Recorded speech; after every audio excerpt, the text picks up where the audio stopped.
Hello, everyone, and welcome to the fifth edition, an episode of Real Cannabis Talk. Today, I have a real special guest, the Real Iron Lotus. He's a good person. I've had my experience with him as far as just being in the community with him. He's always been responsive. He's always been a good person. He's supported the community. He supported me. He's bought my products. He's always commented. He's good at doing what he does and breeding. He's an expert at his craft as well, and a family man and everything else that comes along with just being a badass. So, with no further ado, I want to just start the episode with the Real Iron Lotus. Welcome, my friend. Good morning, man. How you doing? Good, brother. Good, man. I'm super excited for this episode. This is one of those episodes that officially will be just you and I, and most of our episodes have been me and Blue Sky and someone. So this is the first time I get to enjoy just myself with another community member, and then Blue Sky will be doing some of the same kind of things as well. But I just wanted to kind of get together with you, brother. I know that we're both breeders, and we both have this love and passion for community and for doing the work, and I just wanted to kind of open up the floor for you and just let you introduce yourself for one, and then two, we can just jump into some subjects.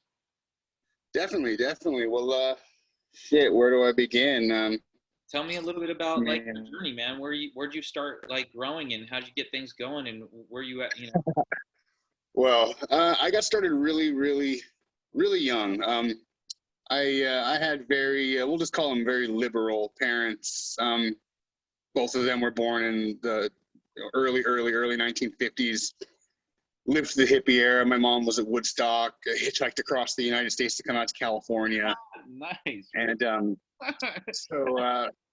I mean, fast forward to when I'm like 10 years old. My first ever experience with growing anything, like any type of plant whatsoever, I believe I was in 5th grade, and we were having a science fair at school. I didn't know what the hell to do. All these kids are doing like the volcano with the fucking baking soda and vinegar and stuff like that, and I'm just kind of lost. So my dad goes and digs through his little storage closet and dusts off his old Phototron. I don't know if you know what those are. They were these old grow chambers that were made back in the early 80s. And did you just say Phototron?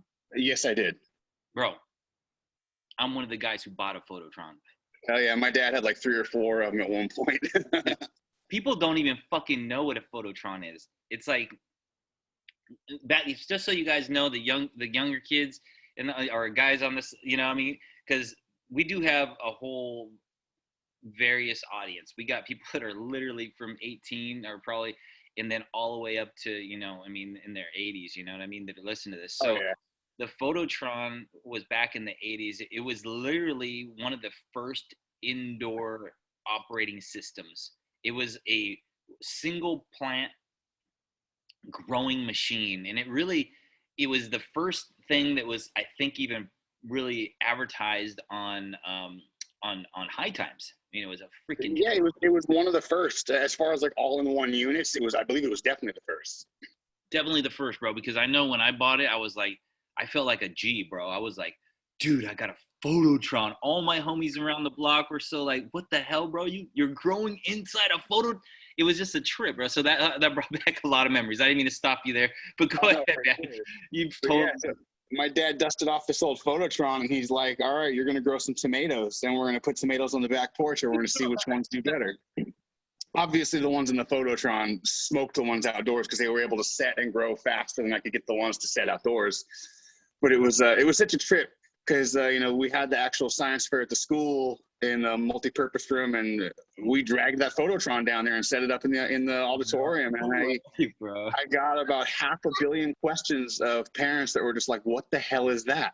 Oh my God. That's because you guys have to understand, this thing looks like a spacecraft. Especially like we're talking like early 90s, man. This was like 1994, 1995, maybe. Yeah. I mean, literally, it's It has tubes in a circular form. It's like a octagon kind of looking thing, but it's kind of, it's about 3 feet tall and about maybe 2.5 feet in circumference, maybe 2 feet, something. It's really kind of like a little tube, right? With a fluorescence all the way around it. And so just going to give you a visual on what it is. And so if a kid's bringing this in, did you have tomato plants in there and everything? Yeah, we had the whole thing set up. We even like brought the little rinky-dink one from outside and took it in. And no, it was cool, man. It was really cool. And this was at a time before cannabis was even part of my life, but it was just such an awesome thing. But no, my first ever experience growing cannabis flower indoors was it was a hack and a half, man. But it was the seed was planted, so to speak, in my head, and it really an interest was sparked. But my dad, those 4-foot fluorescent shop lights that you get at like Home Depot for like $20? Oh, yeah. My dad had like, I don't know, probably like 30 of them, because he used to use them my dad had a beauty shop, and he kind of hung them in like the back of the office area where they would be working stuff. But anyways, I had a bunch of these, and I just kind of, first I just kind of grabbed one, and then I grabbed a couple, and I was like, well, shit, he ain't noticing. So I grabbed like 10 of them. And I hung 2 up top, and then the other ones I like just kind of leaned on the wall. And just had this whole like light cage, and it looked way grander than it was, because in all reality it was only like 300 watts of fluorescent. Dude, but I know, right? So all those fluorescents to add up to 300 watts, dude. Yeah, it was like nothing, man. Like, and I just popped some bag seeds, and didn't know much about timers or anything, and then this thing got huge, and then I had to cut it back, and then I ended up killing it, starting another one. It was this whole thing. But like I said, this was a very young. You weren't doing it all. You just literally started, right? What's that? You didn't even know what you were doing. You just literally started, right?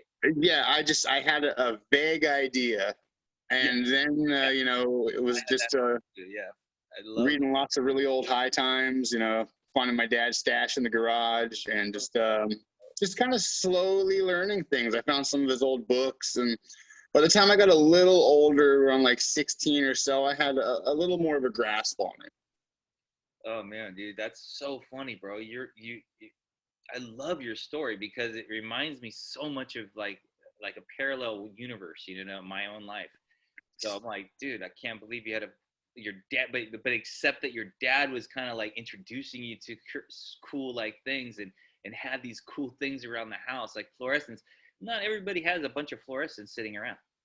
Oh yeah, dude, I saw weed and weed related shit more times by the time I was 5 years old than probably most kids saw in their teenage years. Yeah, that's kind of like, it was everywhere in my house. No, that's kind of like me and my partners. We kind of do that too. You know what I mean? Because we have youngsters around, and they see stuff, but we also teach them values with it and different things. And yeah, exactly. I'd rather be brutally honest with them than be known as a liar. Yeah, absolutely. And they know what it is. I mean, they don't know that people smoke it and get high. They don't know anything like that. All they know is that it's an herb, and we grow it, and we make, and there's money, and you teach them, how to trim and how to grow things, and how to have a garden too, not just plants like that, but you teach them other things too. Here's how to grow tomatoes, you know what I mean? And you start teaching them how to grow, how to be intelligent human beings, how to do stuff, be efficient, you know what I mean? So it's kind of funny that you were taught at 5 years old. I wish my dad would. I mean, unfortunately, I didn't have my dad, there was some weird stuff happening when I was young. But I would have loved to have had that moment. I could see how you can be introduced, because I know my dad did smoke weed, and if that was, so it's kind of like I got to live through you. Like, you of those cool moments, bro. Those are awesome. So keep going, man. Tell me more. I want to hear more. So because I know that feeling of like, holy fuck, I just started something and I don't know what I'm doing. Yeah, it was. It was just at that point, just a lot of reading and just trying to learn all I can, man. I mean, by the time I said, like about 16 years old, I had pretty much fully immersed myself in it. Like I said, thankfully, like I said, my parents were very liberal and understanding, because it was definitely a level of fascination that I wouldn't have been able to hide. There's no way possible. I had stacks of books, I had stacks of magazines, and I was just 24 hours a day. That's what I was. Like, even my mom was just like, "This is what you're gonna do someday, isn't it?" And I was like, "I have a feeling, this is what I enjoy, It's and yeah, you fast forward, almost like in my late 30s, and it's just I couldn't imagine doing anything else. Wow, that's a trip, bro. So you really have been in this for a lifetime. Yeah, it was while all my other friends were chasing girls in high school, I was more worried about getting high under the bleachers. Really? Fuck. Yeah. Dude. I kind of feel you, dude. There was a time, ninth grade. I don't even honestly, dude. It was a weird time in life because I didn't have parents, kind of like, in a sense. My mom was there, but my dad was gone, and there was just three boys, so we were just doing whatever the fuck we wanted, and excuse my language, whatever the heck we wanted, and and it was just wild. You know what I mean? I was smoking. I was already dropping out of high school, at ninth grade, smoking weed. So there was, so you had the hippie family life too, but at least there was some different kind of structure. It sounds like your dad was cool. It sounds like your mom was freaking cool. I can't believe she hitchhiked across. So now you're moving on, and keep going, brother. I want to hear your first time you had the success. That was probably a little closer to my 20s when I was actually able to start. So I helped a couple of friends with stuff, and then I actually got to start setting stuff up on my own. And I had a job working at a dispensary for a little while. And like I said, at that point, I had done small stuff. I'd never really done anything big, but they were setting up, it was like an 18 or 20 light room. And there was like 3 or 4 of us all working it together. And I got a lot of hands-on experience with that. Wow. And then it was shortly after that where I was just like, I just kind of just took the plunge. I'd linked up with a buddy of mine, and it was through another shop that I had been working for a little bit. And, at the time I had some small stuff going on at home. I think I had like 1 or 2 lights, and I had like a little veg set up. I was actually selling clones to some of the local shops. So it gives you an idea how long ago that was. No, I love that. And I love it. Keep going. Yeah. And no, he just he saw what I was doing, and he's just like, what's stopping you from doing more? And I was like, well, at that point in my life, I was like, honestly, I was like, money and time. And I knew he had a little thing going, and he takes me out to his house, and he has a 3-bedroom house, and he just lives in one of the rooms, and the rest of the house is blown out. And he's like, well, he's like, well, why don't we get you something like this set up?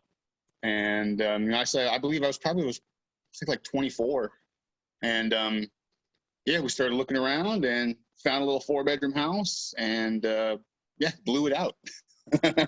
No way, that's a trip, dude. So now I know we're probably, if we're somewhat the same age, you're probably in the 90s now, and this is like 2000s, 90s, 2000s area, right? This was like mid 2000s. Mid 2000s, okay. Or like early, not mid, like early 2000s, like 2007, I think, 2008 maybe. Got it. That's cool, man. So cool. That's perfect. So keep going, bro. So now you have like an actual somebody who's investing in you. Yeah, because I had plenty of things before then, but everything of my own wasn't, it wasn't huge. I had like 1 light, maybe 2 lights or something. It wasn't a crazy huge setup, but I couldn't afford it. I didn't have the space or anything at the time. But yeah, so my buddy, we get this house, and we start out with just 4 lights and a little tiny veg room. And over the course of that first probably 6 or 9 months, because every time we cropped, we just put a bunch more back into it. And by the time we finished, that house was 12 lights, a flower, and 4 lights of veg. And I was also able to, because he had his house still, so we were vegging for his house as well. So between the 2 of us, we had like, I think it was like 20 lights or 22 lights. And we did that for a little bit until, unfortunately, I got raided. Oh, no. It happened at an extremely good time in the laws as far as Prop 215 goes. Because this was in, let me think. I want to say 2011 or 2012. And this was at a point where it was massive gray area, man. And they were scared of getting sued by people. Wow. You know, now they come in all crazy. They'll fuck your shit up. They get all fucking nuts, dude. And, you know, they came in, you know, obviously like they're fucking raiding me. And, you know, the first thing I start yelling to them is, you know, I have paperwork. I have none of that like 99 plant bullshit. I had my my state issued caregiver license. I have my county card. I have my recommendation. I actually have like legit medical records back up my reasoning for why I have it. I had records for all my patients. You know, everything was legit as far as that goes. And once they heard that word come out of my mouth, they stopped. They went and looked at my books, and the whole demeanor changed. The cuffs were off. They sat us down. They're just like, okay, you know, blah, blah, blah, blah, blah, explain what's going on. We tell them the whole scenario. You know, we're growing for medical purposes. It's a collective-based system. And that was it. They were just like, well, you're not selling for profit, right? And I was like, well, no, wink, wink. And that was literally it. They, like half of the police force left. And that's when I realized that the real enemy in this was code enforcement. Wow. And they sent code enforcement over to my house. And that was like a good and a bad experience, because obviously they were there to shut me down. But where I thought I was going to be getting shut down immediately, I was actually given a bit of a buffer. Well, because for one, the guy coming down to look at all the electrical additions I had done and the HVAC and everything, you know, fortunately, I don't like to ghetto rig shit. I like shit to work efficiently. So like I use real electricians. I use real HVAC guys. I don't fucking call people off Craigslist. I don't fucking have my buddies' friends. I'll do it. You know, we spend a good amount of money to get this shit done. Yeah. And he comes down and he's just like, well, I was going to red tag you, but I can't because all this is up to code. The only thing you didn't do was pull a permit. And so I didn't get red tagged, thank God. No way. But he's like, we need to figure out how to get this house empty. Now, this is where I got really lucky. The landlord of the house was best friends with my partner. So he knew exactly what we were doing there. He actually did a little bit himself. Yeah. And he kind of gets wind of what's happening, and he's like, all right, you know, I'll handle this. So the code enforcement calls him and is just like, hey, you know, we need you to come down, and you have to serve your tenants notice, you know, because they can't be doing this here and they have to move. And he's pulled like the best lie in the world for me. Tells them that he's out of the country with his family and he's not going to be back for 60 days. So he bought me enough time to finish everything, tear everything out, and leave. No way. Yeah, like it was crazy. That's a fucking awesome, interesting thing there. Just think those thoughts. If you're ever in that situation, that may buy you some time. You know, I didn't think. Well, it definitely changed years later, because unfortunately, a couple years later, I was raided again, oddly enough, by the same exact task force, and they weren't cool that time. Really? No. This was when the laws had changed a little bit. It was like right before they were talking about Prop 64, so you know they were kind of gunning for it a little harder. And no, they definitely they tore down all my shit. They took everything. They took all my money. They left us broke. Shit, the only way that we got really, really lucky was with our charges, because like I said, it was right when the whole Prop 64 changeover thing was happening. So you know, growing there, you know, was about to be a misdemeanor. It's not going to be a felony anymore. So they reduced it to a misdemeanor charge, and then I was able to get my sales and charges and all that shit reduced later on. Wow. But so we ended up not really doing much jail time over it. It was just like they had us in the fucking system for a minute. We had like 2 years of probation and all this other shit we had to do. But fortunately, it all went fairly easy for what it was. Now, what kind of an operation was that? Like a small one, a medium one, a large one? Oh no, I had a separate house with 16 lights in it, and then I had 4 lights of veg at the house I was living in. Mm. Okay, so So, you had a medium large operation. yeah, like it wasn't small, but it was definitely fair size. I mean, the house that I was doing it in, literally every room had something in it except for the kitchen. Oh shit, like that. Okay, got it. Cool.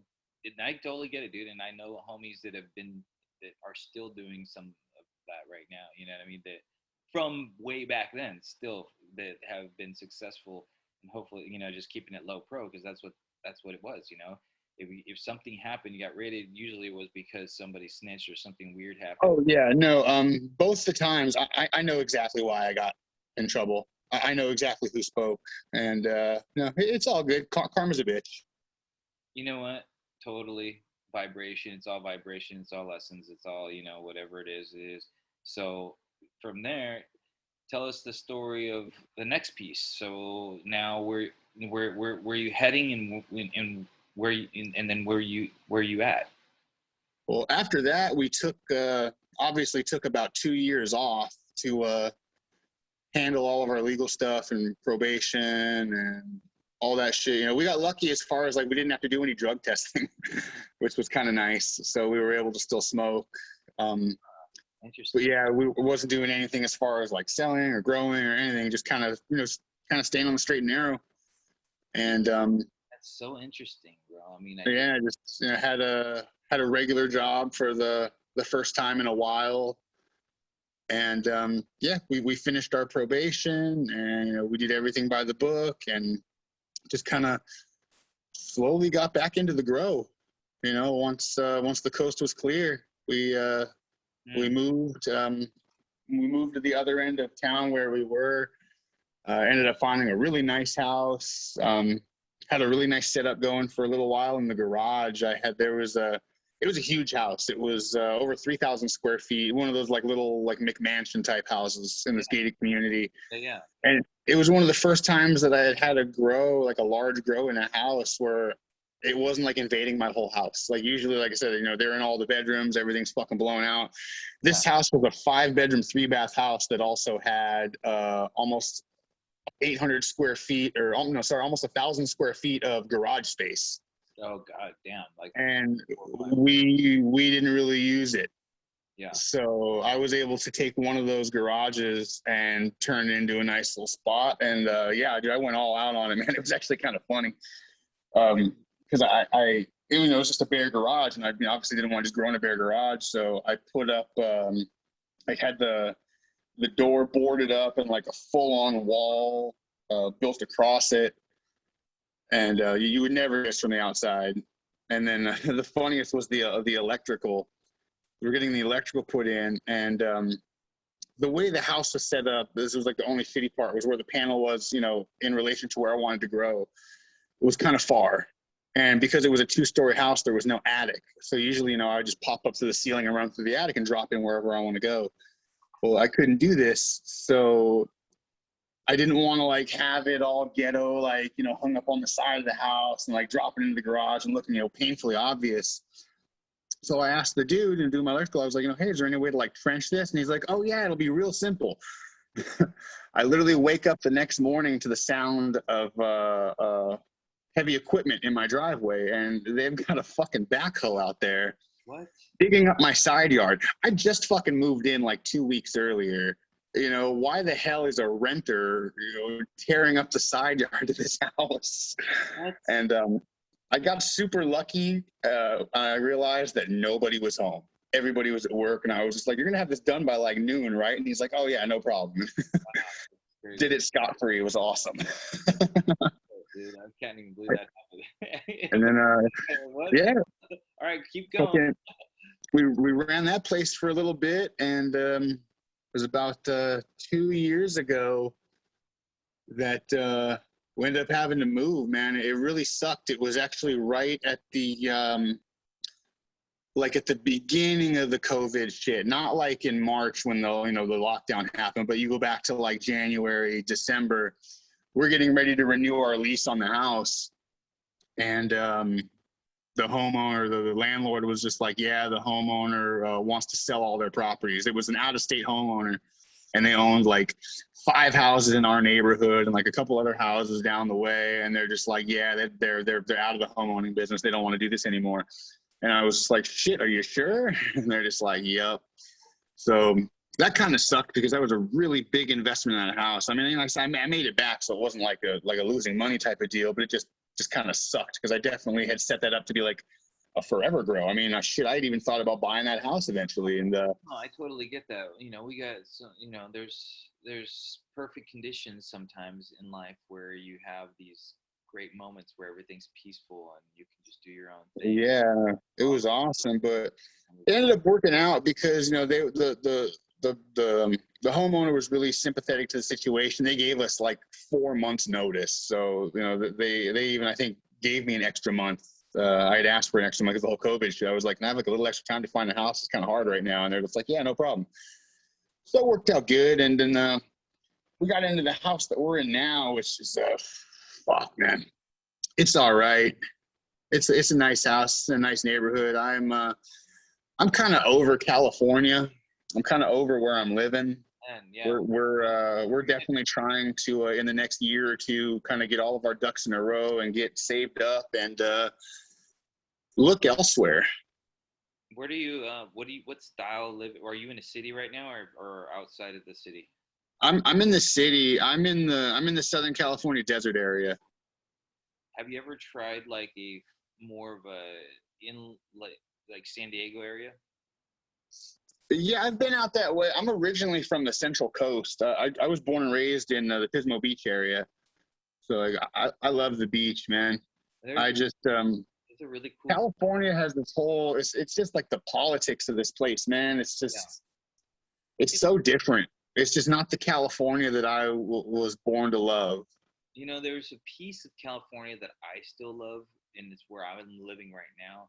It's still much, there's still a lot of politics, I'm sure, but it's a very slower pace place, and it's almost like not even, it feels like it's not part of, it's in the Escondido, it's called Escondido in Spanish, that's the hidden place. And it really, I'm in like the northern part of that area, and the hills, bro, are so epic. The weather is so perfect. The wind, you get a breeze. You don't get that stale air from and it's not too expensive. You're still kind of on the outskirts instead of in 30 minutes from everything that you want to get to, and you can get acres, bro, where I can shoot my guns. It's unincorporated. You That know, sounds right up my alley, man. that it's unincorporated. I shoot my gun in my backyard anytime I want. I take ATVs. I have 100 acres behind me because I can take trails with my friends. I can take them up to the hills. We could do whatever we want. We could have, if we need a bonfire, we could build something. If you want to have retreats here, you could do whatever you want. You know what I mean? It's like these vibrations, and that's the one piece of California I feel like it's still unincorporated, it's still a bit country, it's still a bit me, it's still a bit like my neighbors aren't right up my butt, everybody's not peeping on me. I have a couple acres around me in each direction, that of no one, you know, and that feels good, all the way around. You know what I mean? The closest neighbor is probably about maybe an acre close to you or whatever that span is, so it's just nice. It's nice. So I think you should come out, check it out, bro. I think even come to my house. Shoot, I'll show you my house. You come over. I'll show you the neighborhood. I'll show you what it looks like. I'll give you an introduction to the. If it doesn't suit you, then I'm hearing Idaho is pretty cool. Oh no, I'm not going to fucking Idaho, man. I'm definitely staying on either the East Coast or the West Coast for sure. I have to be coastal, man. I got to be within a couple hours of the beach. The idea of being landlocked kind of scares me a little bit. I know, me too, a little bit, but I know a lot of good people that are, and they're enjoying the hell out of it, and a lot of them feel like they're real close to water and stuff because, like, even when I say Idaho, or I think it's Idaho or Indiana. No, it's Idaho. Idaho. A lot of people. I think there's some real authentic, like, it's a more of a red state. you know, kind of vibe to it. Everybody can carry. You know, there's a lot of weather. You know, all the seasons. It's Yeah, see, that's what I miss the most, dude. I live somewhere where there is no fucking seasons at all. I have about 8 months of hot and about 4 months of decent. That's our seasons. mm, It's like we're getting a little bit of a break right now because this whole monsoon thing going on. Like, you know, usually, but July and August is our hottest months, and we average pretty steadily between 110 and 120 for those 2 months. you know, it's funny when you said monsoon. I didn't even realize there was a monsoon. Is that what that all the electrical storms are about? All the moisture that's in the air right now. Like, is it really humid out where you're at right now? Like, more so than usual? Oh yeah, it's like it was hot, hot, hot, and today's the coolest day of the whole week, based. Although Yeah, it's cool, but it's sticky as hell outside right now, man. It's like tomorrow is like, you know, like the last week it was like 115, 120. Tomorrow's supposed to be, I think, like in the low 90s, but it's going to be like 70 to 80% humidity or some crazy shit. yeah, I just didn't know because that there was a huge electrical storm the other day, and it scared me. It was so. Yeah, we were hearing some thunder the other night too. Our dogs were freaking out about it. You know, where I was under that storm, whatever there was a storm that came in, and I felt like I was literally in the storm because I've never felt electricity. I mean, literally, I swear to you, a lightning bolt went off and my lights dimmed, or right before it went off. You could tell it was sucking the electricity out of the room. It was so close to us. Well, that really happened, bro. I was like, whoa, did that just fucking happen? No, dude, I believe it, man. It's Like, dude, Mother Nature is right savage. next to me, you know, man. Because I think that's what happens, right? When the air starts getting, you know, into a position where it's going to give a lightning bolt, that's a lot of electricity. And when that lightning bolt charges, it's pulling all the electricity, even out of our walls, I think, if it's close enough. It literally is pulling everything. So all my system died down. All the lights dimmed, and then the electrical charge happened. I was like, dude, that fucking. And then another thing is, I have this freaking pole I put up in my backyard. I'm sorry, I won't get off topic too long. Oh, you're good, man. I have this pole I put up in my backyard, and it's a steel pole. So I'm like, oh, dude, it's a mechanical error, dude. I'm making a judgment error here, man, because I didn't realize that I'm up in the hills and I'm in the storm, and that's just acting as like a lightning rod. And in that, I swear to God, in that kind of situation, bro, I was so fucking scared. I was scared, bro, that a lightning bolt was gonna hit that rod, and it was gonna like flash right in front of my door window and smash my glass all over me, because that's what I was thinking was going to happen the whole time. I was like, holy shit, I'm in the storm. Holy shit. That's just, oh, I made an error by putting that stupid pole right there. Oh, crap, dude. Right, like, not a good. need a lightning rod back there for it. Need a lightning rod in my freaking backyard. What the hell am I doing? So anyways, now I have to cut it down. So anyways, let's get back on the topic, brother. I don't want you to tell me too much about what you're actually doing right now, because we want to keep some of that private. You know, as a grower, I know privacy is important, but Definitely. I do want you to tell me something about like who you become in the community. Like, who are you? Like, what do you want with who you are? You know, like for me, when I'm looking at you as somebody like, dude, you have a lot of experience, man. I mean, you've probably seen so many strains. You've probably seen so many variations of different things. You've probably had some opportunities to keep some mothers or lose a bunch of mothers. You know. Oh, yeah. No, when I was actually shit, man. My cut that I have, I mean, the one I hold close to me, my Iron Lotus, man, is keeping her has definitely been a complete meant to be situation. Because for one, it's one cut I've held really close to me. I've never really given it away. I mean, I'll share pretty much every cut that I have.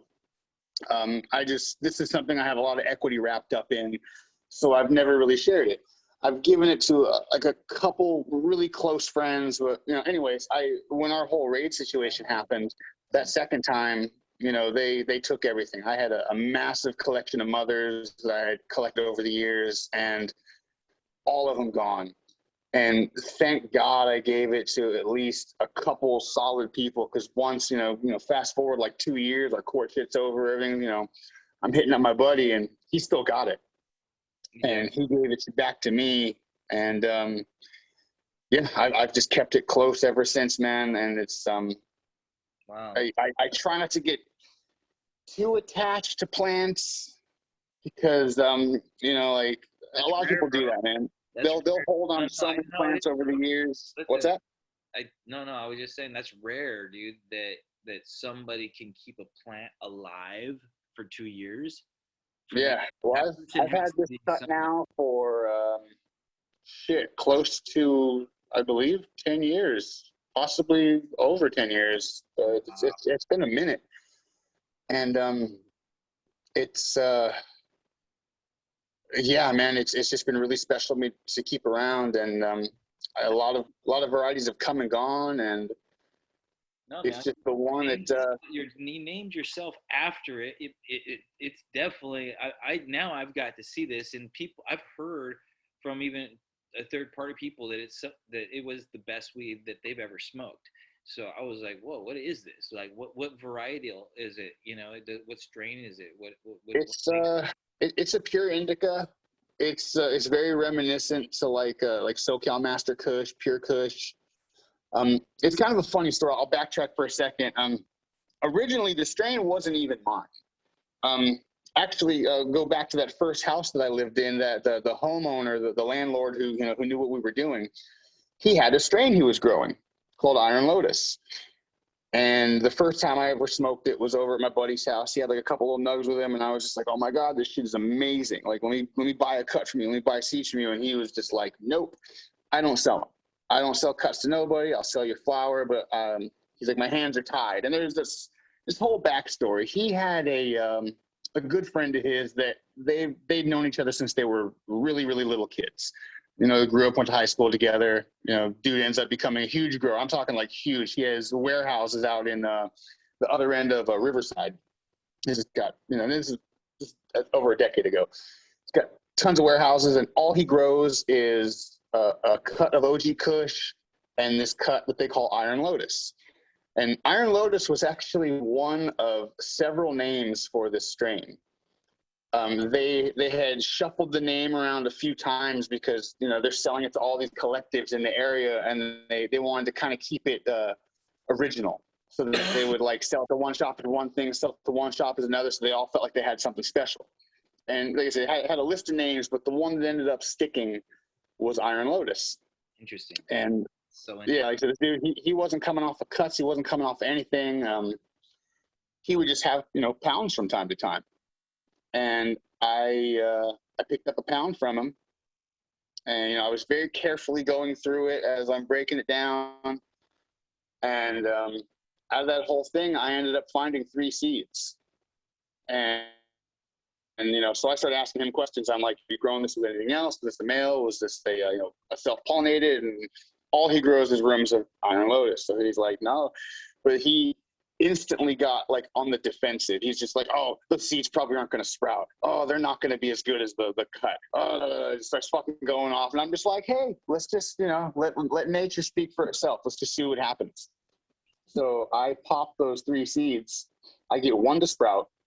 It's a female, and it is basically it's an S1. It is probably the closest to 100% match, like from the S1 to the original parent, that I've ever seen. Like it pretty much is, I'd have to say at least 95% to the original. No, that to me is awesome to hear. S1s, for those of you guys who don't in the community who may not understand what an S1 is a self pollinated plant. It somehow had a stress situation, and some people may wonder, like, is that a good seed? Is that listen, every plant, every single cannabis plant that you will ever see in your whole life has a tendency to be able to herm. If it Oh yeah, it's a latent life trait. It's like their last attempt at saving themselves when they know that the end is coming. So sometimes you can put your, whatever. It could be as silly as just a little crack in the door that you're not noticing, and there's a light leak or something happens, and boom, or it gets overfed, or it was the plant that got the bottom of the barrel of the food feeding, and it was a little intense and hurt it a little bit. So it could be any little glitch like that, and something could trigger it to where it does that. So now when it selfs, that's the closest to you're ever gonna get to the original mother. In I think in any case, really, I think that's about as close as you can get. I'm not sure how the BX works, or if that's is the same. It gets to the same level, but I do know selfing is what they say the most clean, fastest way to get to the original mother. Yeah. Yeah, because it's solid. Because like when I told Dude about it, he was just like, "Oh, I'll smoke it for myself, and I'll see." And he came by and we rolled some up, and he ate his words very quickly. He went from dogging it to asking me if I would give him a cut so he could compare them and take notes. And I was just like, funny you're asking me for a cut when I couldn't get a cut from you. Now we're at the same level, punk. But I ended up giving it to him. I was just like, no, of course, dude. I was like, I'd love you to grow it. I want to know what you think of it. And no, he was stoked about it. He ended up losing his cut of original Lotus. He ended up having a falling out with his friend, and I believe his friend even ended up retiring. But so that original cut is long gone. So he was very stoked to have something that was enough of a match that I don't even think he ever told anybody. I think he just kind of kept going like it was his original cut. Yeah, no, I would probably do the same, because it probably is the original. It's like the original. It's if it smokes and tastes and is, I mean, may not be the original, but a selfie is. It's 100%. It's that 100%. Yeah, I was amazed with also and how consistent it was. Like, I was assuming that I was going to be having stability issues with this plant, and I've been growing this plant for years, man. I have not had it herming on me once. Sometimes an S1 will act like an F1, like a full-on, like vigorous, super powerful plant that just looks exactly like the mom and is exactly the way it is. Oh yeah, dude, it is. It's super stable.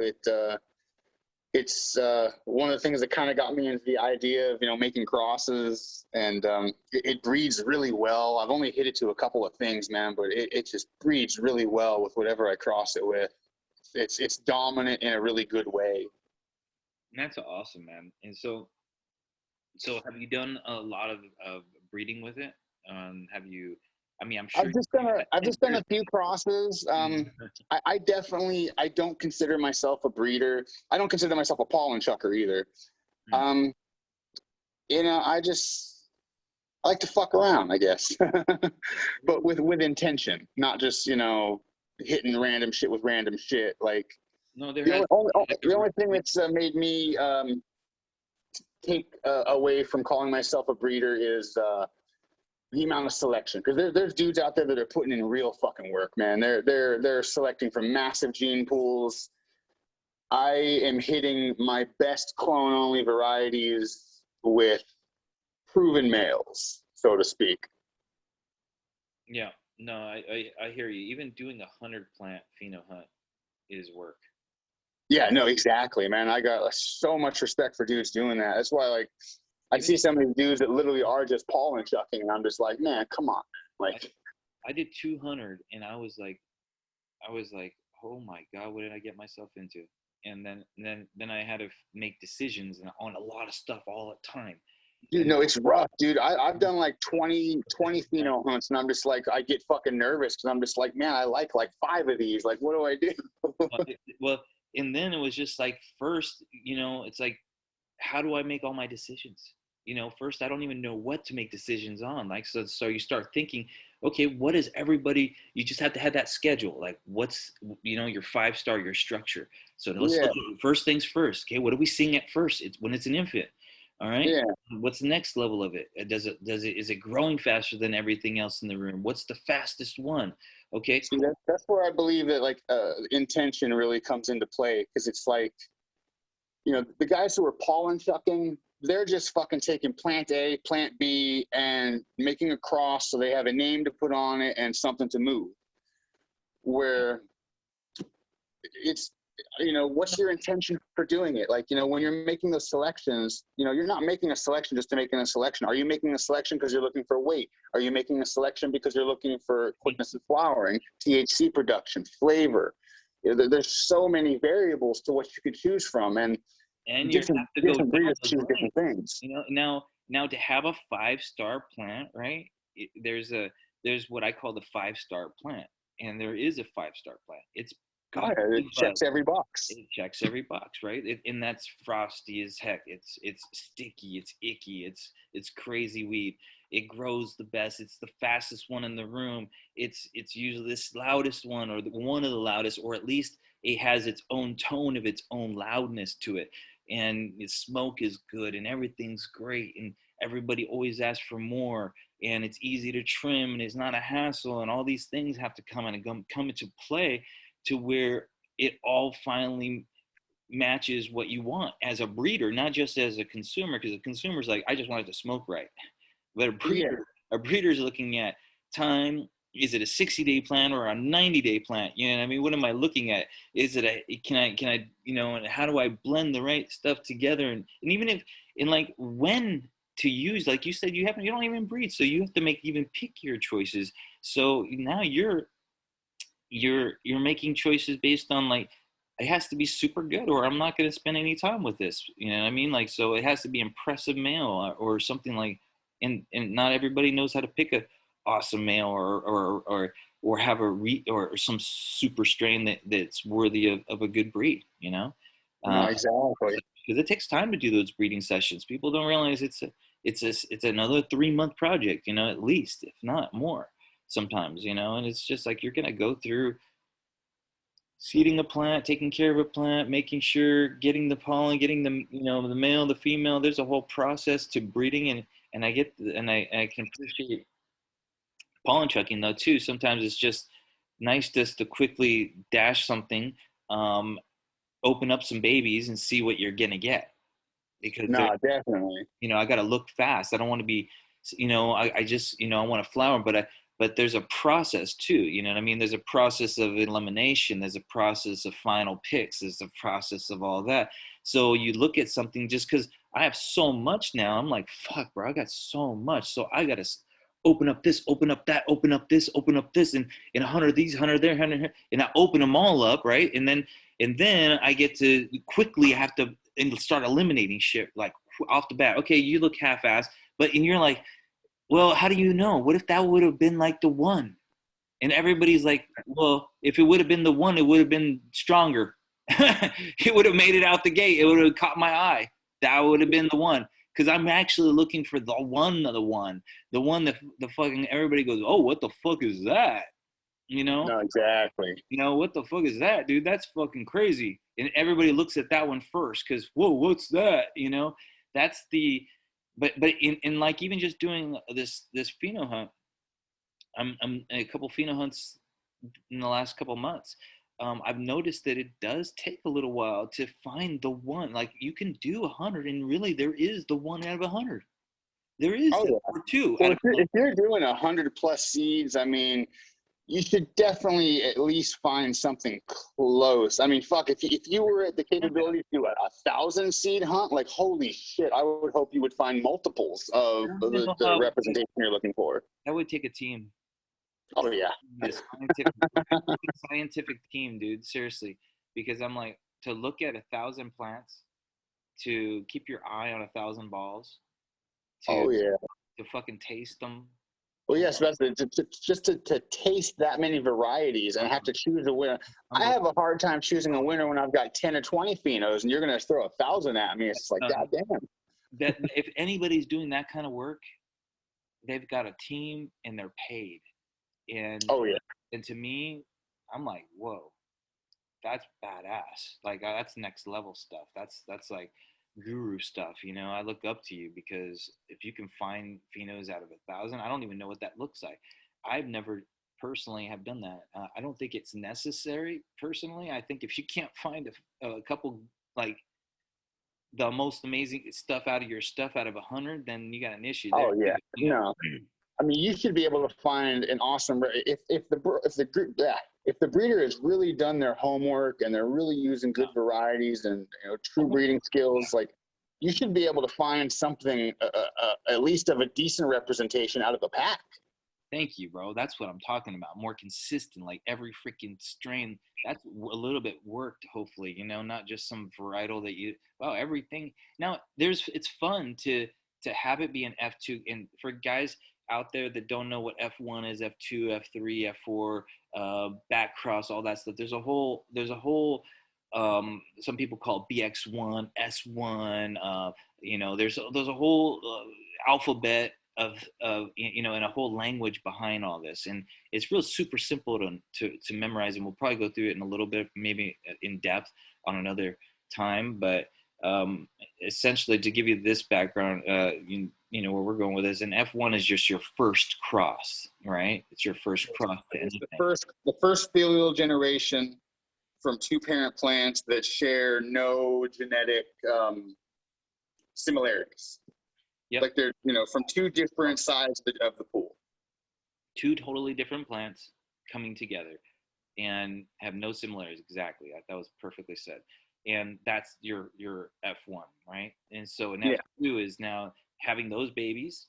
And choosing something from within their own line. Yep. Now they had babies, and you're going to have a female and a male out of those babies, and you're going to have them have sex, or pollinate each other in a sense. Yeah. Right. So that's at that point, now you're going to have your F2s, really, your F, and then F3, and you do the same thing, F3, F4, but there's a reason to do F2s, right? So like that's when you're kind of like you're not necessarily like in one instance you're almost bottlenecking because you're choosing two representations of that entire gene pool, but then it's like it also opens up that line more. Yes. Okay. So now let's talk about F2s, because I think that's kind of important too. I think people, especially, I guess we're talking about now. Then, it's kind of cool because F1 is your basic cross, right? Now F2 is when you go into the siblings, and the siblings are pollinating each other and mating and having seeds, and then you're going from there. That opens up now a ton of expressions between the male and the female. And normally a F1 is a 50-50 partnership, right? So you're going to get 50% of the genos from the male and the same thing from the female, right? So it's 50-50. Now you're dealing with a whole, like, now when you get into back crossing, it's interesting there too. So I don't want to get too far ahead of it, but so anyways, let's go to F2. F2, there's a reason to do an F2. Is because now you're looking for your particular thing that you like. Yeah, the traits that you want to seek out from the hybrid. That's it. That you want. Do you like it more skunky? Do you like it more chirpy? Do you like it more? What is this one doing? Is this more the sativa side of things, or do you want it more on the indica side of things? So now you're picking your one that you're looking for and your F2s. So F2 is a really cool place because now you can make your choices, and you'll have more varietals to make a choice from. Now in F3 is when you're starting to nail down your choices. Like, okay, I know that male and that female, that's the male that I want out of this variety. And it's hard sometimes with males because you don't even know what the male is really going to give. But in this case, it's a brother, so generally what's going to give. And so at that point, you're just looking for structure. You're looking for what can the male actually give you that it has. Yeah, something you can visibly see. That's one of the first pieces of advice I ever got on selecting a male. And it pretty much went along with if you have zero experience, you can't grow a lot out, you can't, fuck with a whole slew of them, is to look at your keeper female and just try to get every visible trait that you can pick out with your eye and see how many of those are shared with your male. Interesting. Very As good. far as like the structure of the plant, the size.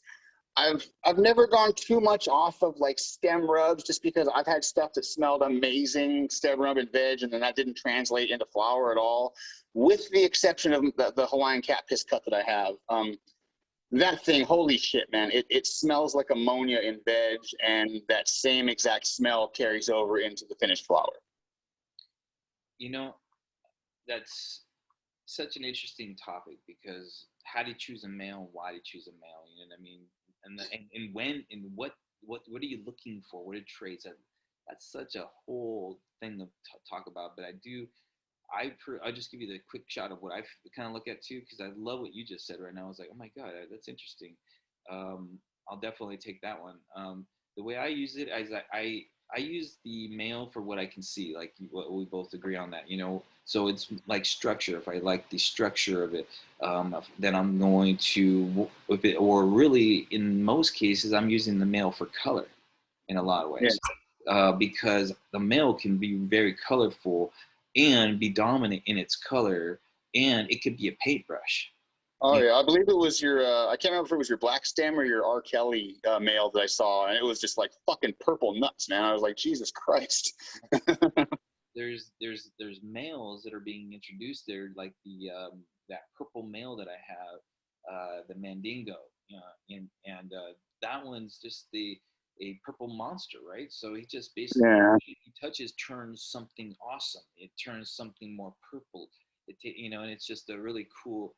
So that's what I've been using males for. Is just more like things I can know for sure. But every once in a while, you want to use a male for taste too, because you're like, well, I know that's a real authentic badass plant. That's a male that and the female tastes like this, and I really want that taste to be infused into something that I have over here. So, but I don't know if it's going to give that taste. I'm just pretty sure it will. Yeah. And then you just go for it. So those are kind of some question marks that I have personally. You just never know until you do it. So yeah. Well, like one concept that was not. It was introduced to me not too long ago. Something that I've been wanting to do with as far as like doing seed increases is instead of picking an F2ing a line, doing open pollination from all your selections. If you've got 5 males and 5 females out of a pack, let them play. I mean, you can still at a later point make a selection to your F2s, but there's definitely good things that can be found. I've run a couple packs that were created that way, and it's kind of cool because it allows you just to find a little more. Dude, that's such a trippy thing that you say that, because I did that with the F2s on the R. Kelly, the new release. Yeah. I had 3 badass males and 3 badass females, and I'm like, you know what? I'm gonna mix them all, because this is the F2 land, and then you're gonna have open pollination with those ones. 3 badass males, then let the most dominant one win. Yeah. And that's the way I was looking at it. I was like, you know what? Let the harem begin. And honestly, it turned out incredible. Like, I'm watching the babies right now, just I'm going through all the tests before the release, and just kind of going through that. I'm going, wow, so grateful I did that, because you're right. But it's funny. Sometimes some strains are just so consistent, even in the F2. You notice that they're like, wow, dude, there's not a lot of varietals, but there is some. But it's just a very consistent strain, so a lot of things look like each other. But at any rate, I know we can get deep into those subjects. I'm super excited that you came on board with me right now. I love having these kind of breeder talks. Honestly, I love knowing about like what you mean, how much history you have in the game, bro. I think you have more history than I do even. I thought I grew up young, and I did. I was already 13, 14, and doing my thing like full on. I was already growing and doing, I guess, my form of city city jungle kind of growing. I was growing in trees and different things, keeping it away from parents and neighbors and just little kid stuff, you know. But those are the first experiences you're having already growing cannabis. And I go, dude, you grew up freaking 5 years old, you know, Phototron. I'm like, holy crap. Yeah, I know how I can already tell how old you are because I know when I bought a Phototron, I was just a little bit older than you are because I know when they came out, and I know, so I'm 47. You're probably, you know, in your 40s, you know, if not Late 30s. I was going to say 38, 39, right? Yeah. Because you're fifth grade, if you're in fifth grade, I was probably already a teenager of some kind, you know, so it's probably, yeah, somewhere in there. So, you know, about 10 years difference. That's what I thought. So, yeah. So at any rate, it was just cool having you on board, man, because you totally gave me an experience. I was like, oh my God. I mean, what I really, really want to know from you is like, what strains have you seen? Like, before we go, because I know we could talk for hours and hours. We already been on for an hour. But I want to just hear more about your education, because it's rare when you get somebody who's been around that long and seen that much of generational stuff. And I've just got to ask, like, have you seen like roadkill skunk? I mean, have you had an experience with that? Have you had an experience with Christmas skunk? I don't know. Were you of the age, you know, of that when that in your genre, you know, did you? Yeah, there was definitely when I was getting into my cannabis use, it was at like the tail end of like when like some imports were still around, like I said, like, you know, early 90s, but it was like starting to kind of turn into that, like, you know, strains, like they're starting to have named as shit. But back when I first started, it was, you know, the only real strains that were ever, you know, named were, you know, like Northern Lights or Skunk or Haze or, you know, Alaskan Thunderstruck, just like household names. Those are literally the only ones that were available. I swear to God, you did all the ones that I knew, because I was like, oh my God, Alaskan Thunder, you heard that one too? That was like, holy crap. Anyway, keep going. I've definitely had experiences with skunk when I was younger.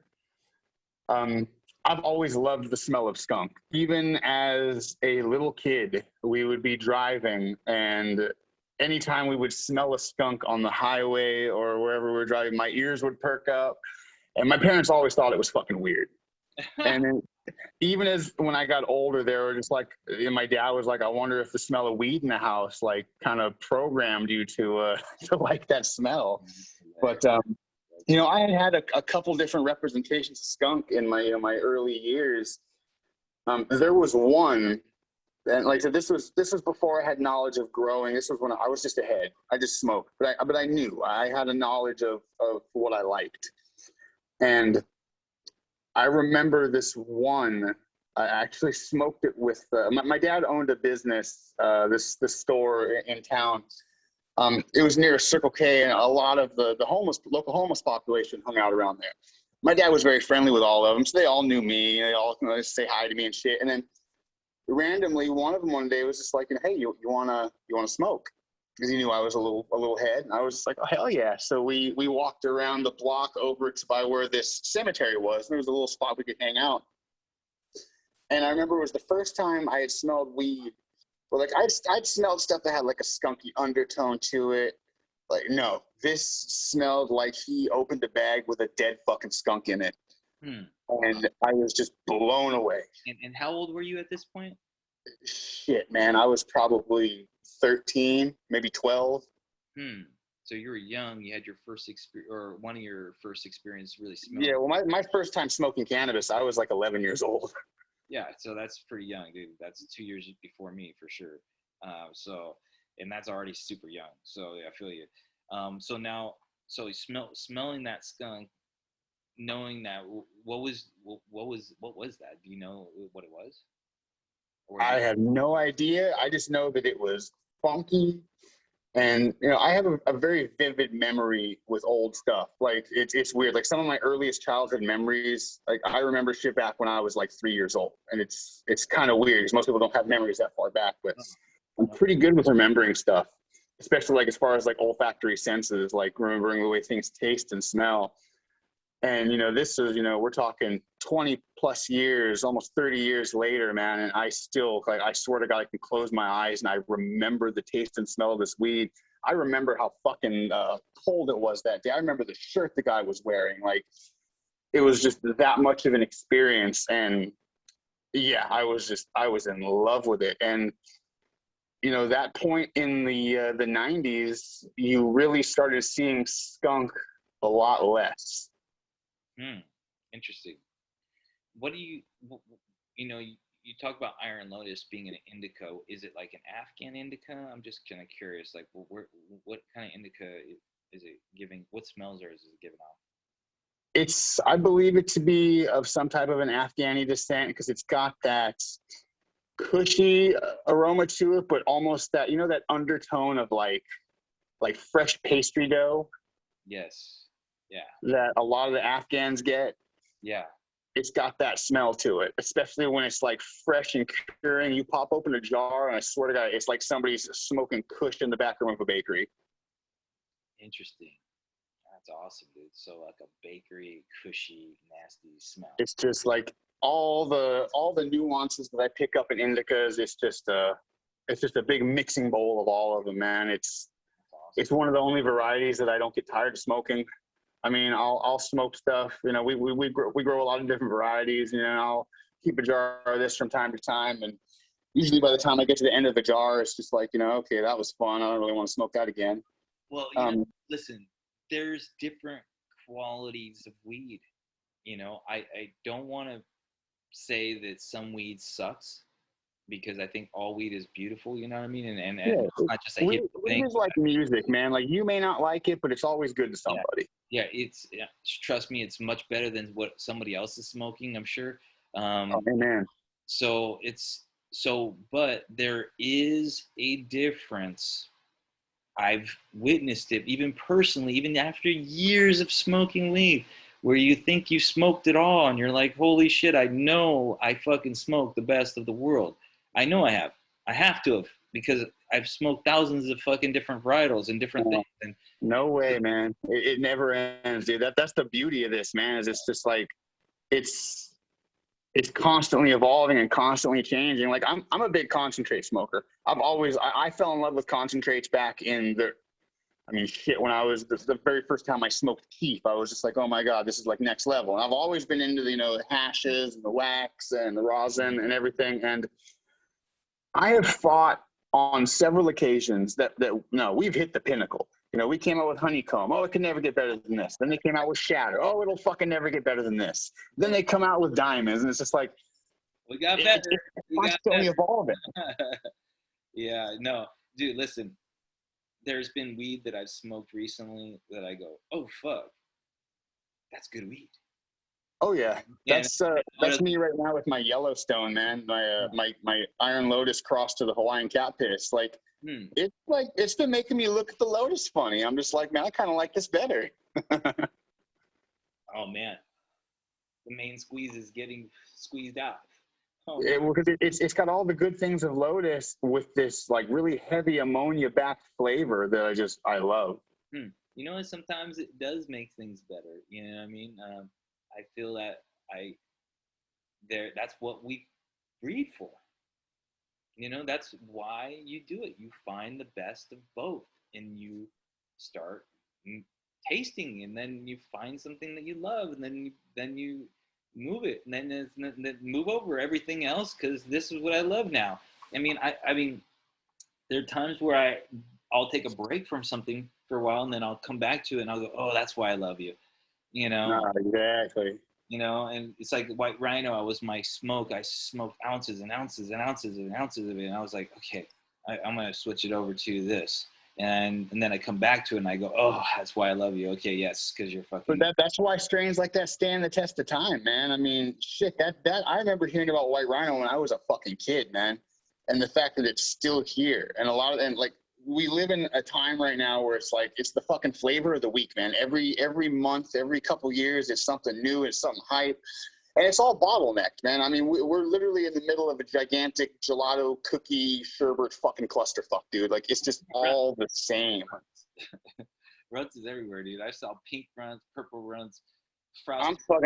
I just got rid of my runts cut, and a lot of people were just like, "Why'd you do that?" And I was just like, "I'm fucking over it, dude. Like, I've grown it for like 2 years. I'm fucking done with it. That's 2 years longer than I wanted to grow it." Yeah, I mean, and I'm not saying that anything is bad. I can't say It's just not for me. because listen, in 20 years from now, runts is going to be the most coolest thing we've ever heard about. Oh my God, remember runts back in the day? And you know, if it ever disappears, I doubt it will. You know, it's like how cookies ever disappear, right? But there is the original Thin Mints cookies, and I remember getting. Yeah, I have a pack of it still. I still freaking have a pack from Cali Connection. I think they had theirs, and Oh, don't get me started on that guy's gear. yeah, and I'm sure we have. God, if I could eliminate 3 breeders from the industry, he would definitely be one of them. Oh wow. Yeah. Don't get me. That's a whole other episode, bro. Don't get me started on Cali Connection. Okay. I let's just say I didn't grow all their seeds out. I just grew one of them out, and it hermed, and I was kind of like, oh fuck it, you know. I guess. Yeah, I had an experience growing some of his gear, man, and it was I gave it an honest attempt. It wasn't just like a couple seeds of each. I ordered 5 different varieties. I got between 3 and 6 packs of each variety, so it was multi-pack runs. And it was some of his flagships, like the Larry OG, the Tahoe OG, and they were horrible representations. Wow, that's not. They were fucking horrible. That's not good. That means that something went wrong in the chain, where like, because they were just extremely watered down. Yeah, it's either that or bad breeding. Like sometimes you just, you know, your breeders, or they're just not the seeds that they claim them to be. That they're, you know, I heard back in the day, I heard there was a lot of like switching out of seeds. You know, back in the day, I heard, you know, different countries or whatever, if you bought them from, you know, they were using different vendors, I guess, from different countries to fulfill their orders because they were getting sold. Oh, yeah. Well, like even some of the big companies like Sensi, like once they got huge, like they do a lot of their breeding. It's not done in-house anymore. I mean, shit, you go buy a pack of the Sensi Northern Lights, it's not the Northern Lights that they had in the late 80s. It's not the Sensi, the Northern Lights that they had in the 90s. Like they've admitted to like losing cuts and having to like rebuild them and rebreed them. And it's like, so. Yeah, it's a process, and I give them credit for doing those processes, but, you know, as long as they're doing the processes, shit, you know, because I think sometimes people just say, well, I have a name brand now and I'm huge, and well, I have to use this other system or I can't fulfill my orders. And I get where, now I've been in business for so long, I understand business and sometimes how that manipulates your decisions. So it's like, okay, so what do I do now? Holy shit. Yeah. You know, and so sometimes you make decisions based on what you got to do at the time and you don't know what you're doing. I'm sure they didn't have bad intentions, but what ends up happening is you get fucking some, yeah, you know, they're just filling packs basically of who knows what. So yeah, like it seems like some of them are just like they're trying to get too big too fast. Like, you know, they want to be able to offer 1,000 packs and they want everyone to grow. It's like, to me, there's almost like a certain level, you know, coolness in the exclusivity. You know, if you can only fucking offer 100 packs worldwide, offer 100 packs worldwide. I think if you just do the fucking work and people see that you're doing the fucking work, they respect the work and they'll fucking actually go, oh, you're doing the work and that's worth the money.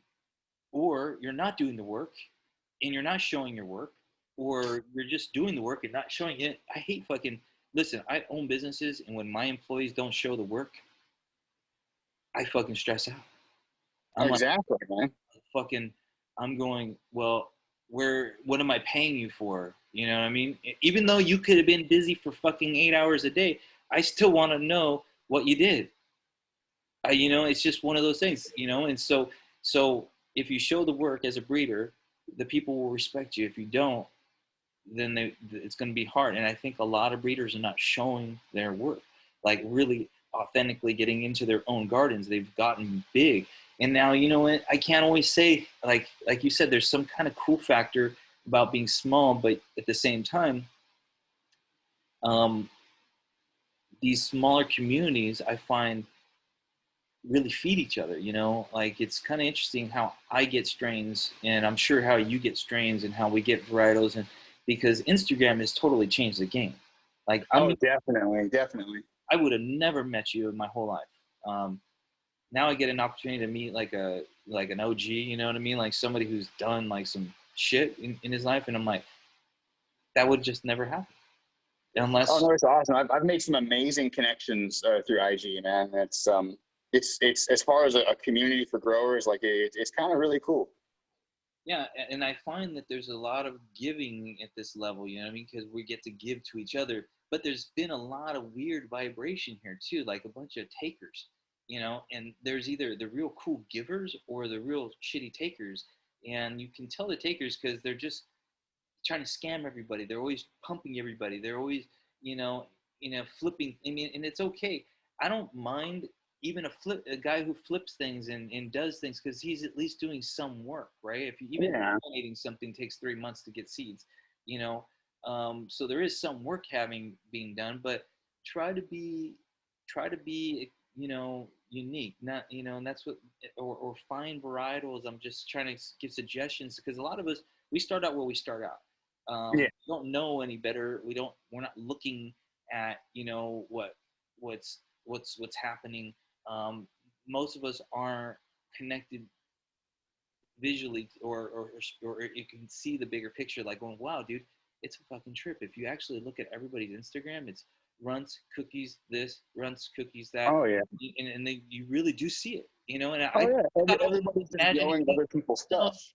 I just thought people were just kind of like talking shit, and nothing wrong with cookies, dude. That's the thing. There's fucking cookies is fucking there's some cookies that are just epic. They bring visual. They have some good traits. They're just like any other paintbrush in the arsenal. They I've seen some badass stinky skunky ones. I've seen some really cool, you know. So I've had some great cookie. Now I can't say I want every single thing in my arsenal to be that. And I also can't say that I want the world to be obsessed with just a couple of these because it doesn't make, even if it's a brand, I wish the brand would open it up more. You know what I mean? And be like, hey, Exactly. instead of being a cookie brand and a this or that, you know, open up varietals, open up, and you know, in different kinds of ways so that you don't, because you're dominating a market. So that means that your impressions felt. So be careful with don't fuck up the whole community genetic flow because you're not keeping your eye on that ball. You know what I mean? Because right now, you could literally just fuck up a lot of our genetics, and a lot of this guys like yourself. Thank God, I to even hold on to a strain for 10 years, bro. I'm just already hats off to you. I've had one right now for roughly 5-6 years, and I'm already like, if I didn't have a partner, I would have lost it 3 times already. You know what I mean? If I, you know, and there's certain people in your life where it's like, wow, I don't even know how that strain's still around. You know what I mean? Because I've had bad times in my life within those times. And when that happens, it's like, well, my plants suffer. If I'm emotionally fucked up, my plants look like shit. Like now I just broke up with my girlfriend. Well, now I feel like I got bugs in my fucking garden and they're infestations and I didn't pay attention to it for a week. Now everything's fucked up. You know what I mean? So it's like, so what I'm trying to get to is, fuck, I'm a little high. I don't even know what I'm getting to. Reel me back in, bro. Where are we at now? Are we just going over? Oh my God. The effect of that our plants get based on our emotions, basically. Dude, plants is just a whole beautiful, beautiful, beautiful thing, man. I mean, I'm just, like I said, I'm really, you know, I don't remember exactly where I left off, but I'm just gonna jump into this, saying, dude, I respect the fact that you have so much goddamn experience, the fact that you grew so much, the fact that you did it in such crazy ass times, the fact that you fucking got to where the level that you're at right now, the fact that you're still a cool fucking human being and you actually want to share some of your story and came online to share it with us. Those kind of cool things, dude, is just like, to me, that's what this is about, bro. Oh yeah, that's what this whole industry is pretty much based on, man. It's like that's how I learned was, you know, I mean, I learned a lot from my father and like reading books and stuff, but then it was like, learning from other growers, learning from their experiences, reading stories on forums, reading arguments and banter on forums. Like, it's just, that's how we learn. We're constantly learning. That's like one of the things I got to share real quick. I fucking loathe this term with every ounce of my being, is the term master grower. When people say that they're a fucking master grower, I don't care if you've been growing for 50 years and you can land 5 pounds of fucking light watering plants with your spit. I don't fucking care. You're still not a master grower. How can a being that is finite in every way master something that is fucking infinite and as old as time? I think we're both infinite. We're both fucking badass in its way, but I really feel like we're both badass, and you can't dominate anything. You're never gonna learn a plant. You're gonna fucking always. The plant is so, dude. It's so, you can be perfect at all things. You can be this badass scientist, but every science has a next level of depth. And yeah, there's always variables. Nothing is 100%. No way. There's always going to be some type of variable. There's always going to be a curveball that can get thrown at you that you don't know. There's so much, bro. If you've grown, and yes, at least for us normal growers, let's just talk. I'm not talking laboratory growers, because you have a whole real scientific. Even those guys have issues, right? But for a regular person to grow a what I call the chronic, and why I call it the chronic is because that reminds me of like fucking good ass weed. When you have, oh hell yeah, no, I'm from that same era, man. Yeah. when you have fucking chronic, like, wow, that's fucking good, bro. What is that? That's fucking crazy. I've never smelled weed like that before. That's the fucking, it takes not a master grower, because you're never gonna master that, but it takes some time. It takes time. It takes time, dude. It's not something that you learn that fast and overnight. Even when you think, you're getting really good, then all of a sudden, something else happens. It's always something that you're adjusting, and it feels like you're just a constant wave of moving. But it's okay, because you're getting better at making those adjustments and getting faster at making adjustments, and that's really what it is. It's just, I'm gonna ride this wave of adjustments all the way to the 3-month mark, and I'm just gonna adjust all the way through and learn all the patterns of the wave, and flow. And when it fucks up, don't get too overwhelmed, because like I was getting really scared about bugs, right? So I get real sensitive about any bugs. Now I'm kind of like, you need to be sensitive about them. You definitely need to, but they won't overwhelm your garden in one day. So you need to be on a regimen. You can't be, you see one bug, freak out. Yeah, that's their sign. Now you just need to be on your regimen every week, and that keeps everything at a steady low, at a steady go, nothing around. And be careful not to hurt your plants while spraying for anything. And use organics and all these things that you're going to learn along your path. There's so much how to keep from mold, how to keep from bugs, how to keep your garden like immaculate, how to keep it, how much to feed, when to feed, in the cycles, what all the cycles are. I mean, there's so much, guys. There's just freaking so much for you beginner guys that are just thinking about growing. There is a little bit of intimidation there, and I can see why people quit growing all the time, because, dude, it sucks to grow when you don't know what you're doing, and you don't have a pal that knows what he's doing a little bit farther than you don't know what you're doing.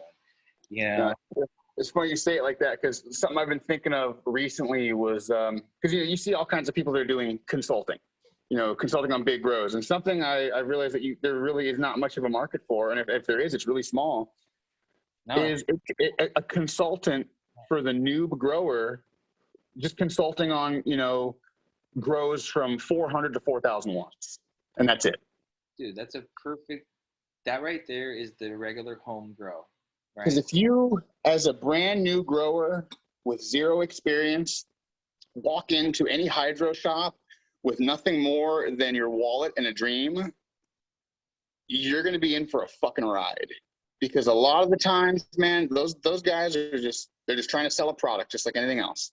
If you go in with nothing, not armed with anything, they're just going to set you up with whatever system they feel like selling that week, whatever brand they feel like selling that week. You don't have and you could potentially ruin your experience. Something like that could potentially make you be like, oh my God, this is too fucking hard. I can't do this. I'm just going to go buy my $70 eights. It's not even so hard. It's so expensive when you do it wrong. You know? Yeah. Because all of a sudden now you just bought a bunch of nutrients, which cost probably hundreds, if not, and they're like, whoa, hundreds? What the fuck do I need all this nutrients for? What am I, getting set up for? And you don't even know what you're doing with it yet. So it's super confusing at that point. And then your lights, holy shit, now I got to spend money on lights. Oh, fuck, dude, how much is a light? $1,500? A real light? Yeah. I mean, oh yeah. If you're dealing with, decent lights, 1,000, anything, you probably get some nice lights right now, probably actually for 1,000 on deals and stuff. And up to 1,500. That's what I'm noticing between there. Now, in their smaller systems, you may not have a big old house. You may have a small little system. You only need one little light. Cool. Then, there's a whole thing about like, now what kind of light? Oh my God, there's so much freaking, should I get it? An HPS or an LED or, should I just do this in a greenhouse or am I, there's so much to think about that it would overwhelm that normal person. Oh yeah. Somebody with zero experience, man, they can get scared off so quickly. Yeah. And so I've seen it happen. I've seen it happen to people I know that like, they started their first grow and they just kind of wanted to do it on their own. And it's just like, it's definitely one of those things, you have someone to kind of steer you in certain directions. It can, be the difference of your first crop being a massive failure that you never want to touch again, or your first crop can be more amazing than some people's 10th crop. I would say that in most anything in life, especially business or relationship, find a mentor before you eat shit, and because it'll save you a lot of time, to get through, just like growing weed, because it did save me a shitload of time to be able to go, hey bro, how are you drying that again? How are you drying it? Oh, and even though I watched him dry it a million times, you're not really paying attention because it's not your weed yet. And then when you finally, it's your stuff, you're like asking all the right questions, trying to figure out the whole way through, going, okay, so now okay, so how do I put it in, and how dry does it need to be, and how long do I do it, and should I be like, burping it or what, So you start asking all the right appropriate questions, and then you dude, my first grow of like outdoor is really probably one of my first grows period was like, no, I can't say first grows period, like when I was like young period. I'm talking about like getting, probably not even too long ago, really, probably, and I was kind of like, I just didn't know how to dry. That was my first experience, I think, of having a big giant backyard full of weed and didn't really know how to dry it correctly. Yeah, that's honestly a place that a lot of people make mistakes, man. I've seen amazing crops get ruined in the drying and curing process. Bro, it hurt my heart, bro. It's so sensitive. It's really. That works so. I don't want to say it's the biggest make or break in the grow, but it's definitely up there because you could do everything right all the way through, and in the last week, fucking ruin months of hard work. Oh my God! So let me tell you what an unexperienced person would do, right? So not knowing what I'm doing, I have this one 5x5 tent and about, I swear, probably about 12 6-foot plants, and I'm just like going, what am I gonna do with all these plants? Like, I don't know, this is like crazy because I have all these plants, and I've never had that much all at once, and I definitely didn't have all the experience. I could grow it great, I could get it all the way to the end, I could make it, the ground, the soil, I learned all that, which I knew all that stuff, but I didn't know how to finish the process because there wasn't a lot of experience around that, because where I came from, it was much smaller batches of this and that in your house, and it just wasn't, you didn't have the experience of really drying weed. But yeah, it was the epitome of homegrown.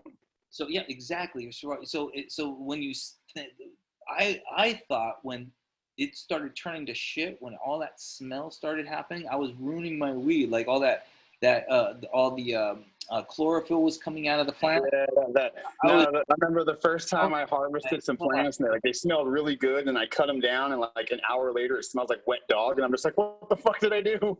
Dude, I screwed up everything. It smells like shit. I thought, oh my God, I got to put a humidifier in there. So I put a humidifier in. Oh, Lord. I swear to God, it was a vapor humidifier, I thought, and then a fan, and I didn't know. So it was just all jacked up, bro. And I was like, what am I doing, bro?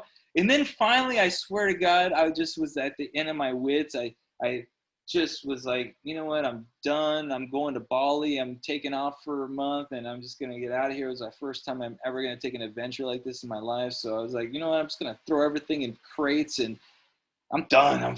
Fucked everything up. God damn it. You know, I was expecting, you know what I mean? And then I swear literally a month went by or whatnot. And then I came back to a stash of stuff at my place, and it smelled like normal weed. Yeah. And it was all awesome. has to even out, man. It was like some of the best weed I've ever smoked. Coming back from like a month of not smoking weed and tasting it again, I was like, oh my God, dude, this is crazy. So I ended up having some success and a total failure on some because I kind of ruined a bunch of it. But the stuff that I kind of gave up on and just threw it in the crates, it ended up drying perfectly. And in over a month, it was perfectly cured. And I was like, wow, this is pretty funny. So anyways, so it was like you kind of learn the wrong way. You know, you learned it, but you wasted a bunch of it just went to crap. I don't even know what I did with it. I probably just gave it away or threw it away. And just some was in the crates, and I forgot about it, and I went back to it, and it was just like perfectly, you know, nice. And at any rate, it was just kind of fun, man, because then at that point you kind of learn the next level. And then really I didn't really learn until I started getting a friend or a partner and having many experiences to go through that, you know, because it took a couple experiences to get good at it. Like, you know, if you know, watching YouTube isn't everything. Doing it yourself is everything. Screwing it. Yeah. You got to get your hands dirty, man. You know, going fucking it all up and going, what the fuck did I do? That's the hard part, right? Where your heart gets involved and you're like emotional now because you just spent 3 months doing something and you screwed it all up. And, you know, and then you're like, I'm done, bro. Oh, yeah. I'm done. Something that I swear to God, I'm going to put this shit on a t-shirt someday, man. Something I've always said. If you're shy about spending money or making mistakes, growing weed isn't for you. Dude. Amen, bro. I never ever. Oh my God, that should be on fucking. I'm gonna put that in the back of my freaking vehicle. It's totally true. And I was like, if those two things bother you in any way, then you shouldn't be growing weed. Holy shit, dude. That's interesting. Yeah, it is the jiu-jitsu. You know, it's not a karate. You know, quick learn. You know, get to black belt in a year or two. You're definitely gonna take 10 years to get to black belt. And even getting to black belt, there's still black belt level 2, and then there's there's other black belts that'll just knock you and your socks off. And then there probably is some sort of guru out there that is better than most everybody else at growing a plant because he's, you know, a doctorate at this or that and has a laboratory and can do it in the perfect condition. Even then, he's still gonna learn. There's no way. There's no mastering, right? So, yeah, exactly. You know what I mean? So that's what I'm saying. You know, but there are definitely different levels, I'm saying, of this game. And I want to encourage you, if you're new, be patient, man. Be patient because chronic can be had. You know, it's not. It's not that hard. You know. No. Anybody can grow regular pot, but to grow really good pot, it definitely takes a skill set. But it's not a skill set that's impossible to get. You don't have to be a fucking scholar. I've met dude, like I'll be honest, dude, I'm not a fucking super smart dude. I did not graduate high school. I was never into books and all kinds of shit. And I can grow some okay weed. I've met dudes who are way fucking smarter than me that struggle to grow. I've met dudes that were fucking, I hate to say it, like morons that can grow some amazing weed. So it's like, it's not necessarily lumped into a how smart are you. It's, do you have the love for what you're doing? It is that. Bro, that is the best way of ever saying it. It is, do you love what you're doing? Because if you do, it's not painful at all. It's, when you go through the process, it's actually fun. You're going through it. Yeah, some of it sucks. Yeah, some of it, but it's still interesting. It's like, oh shit, now I'm not going to fuck up again. Okay, that time. Okay, you got me that time, motherfucker, but you're not going to get me the next time. You know what I mean? So I learned my lesson there. I'm going to bring down the humidity during flower. I'm not going to leave it all up at, 70%. Dude, the stupidest lessons you learn because you just got to go through it. It's like, you go, wow, why did I get mold? Well, you left your freaking humidity at 70. You should have transitioned it when you went into flower. Oh, I didn't think about that. Duh. Well, but it happens, that's just your stuff. It's just, I felt stupid when it happened to me. I was like, oh, my heart broke. I was like, what am I doing, dude? I'm such a dummy. I can't even believe I forgot that, or I didn't know, or just wasn't thinking, and these are the beginning processes of having an environment that you're in full control of. You're 100% control of the air, the wind, the heat, the humidity, the everything, the CO2, what's in there. I mean, bugs, bad, good, anything, dude, you're 100% control. It's your little kingdom of nature in a sense. Now, you're not in control, even though you think you're in control, but it is your environment that you've created. Now, there's better environments than others. And honestly, I always just look at my partners and I just go, dude, that's the model that I want. So there's certain people, like even my real close colleagues, like friends of mine, like they're got a different setup. And I'm like, dude, that's a pretty cool setup. I want that one. That seems really easy. So you start learning different things. I mean, tell me if I'm right? No, definitely. It's all about evolving. I don't grow the same way that I grew 5 years ago now. I don't grow the same way that I grew 10 years ago now. Really? See, that's interesting too. I freaking love to hear that your progression, even in that part of what you're doing, because you say you're not a breeder, but you are in a sense, and you're a grower. That's more important, really.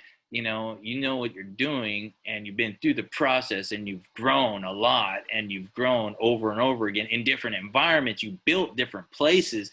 You've invested your own money. You put your time and effort and energy into a process and hoped at the end that it would actually work out in many, many different instances throughout a whole freaking lifetime. So to me, I know you say master grower, but there is definitely people that are better than other people because of just. Oh yeah, well, there's definitely levels of it. Like you can be a good grower, you can be a great grower, you can be a fucking amazing grower.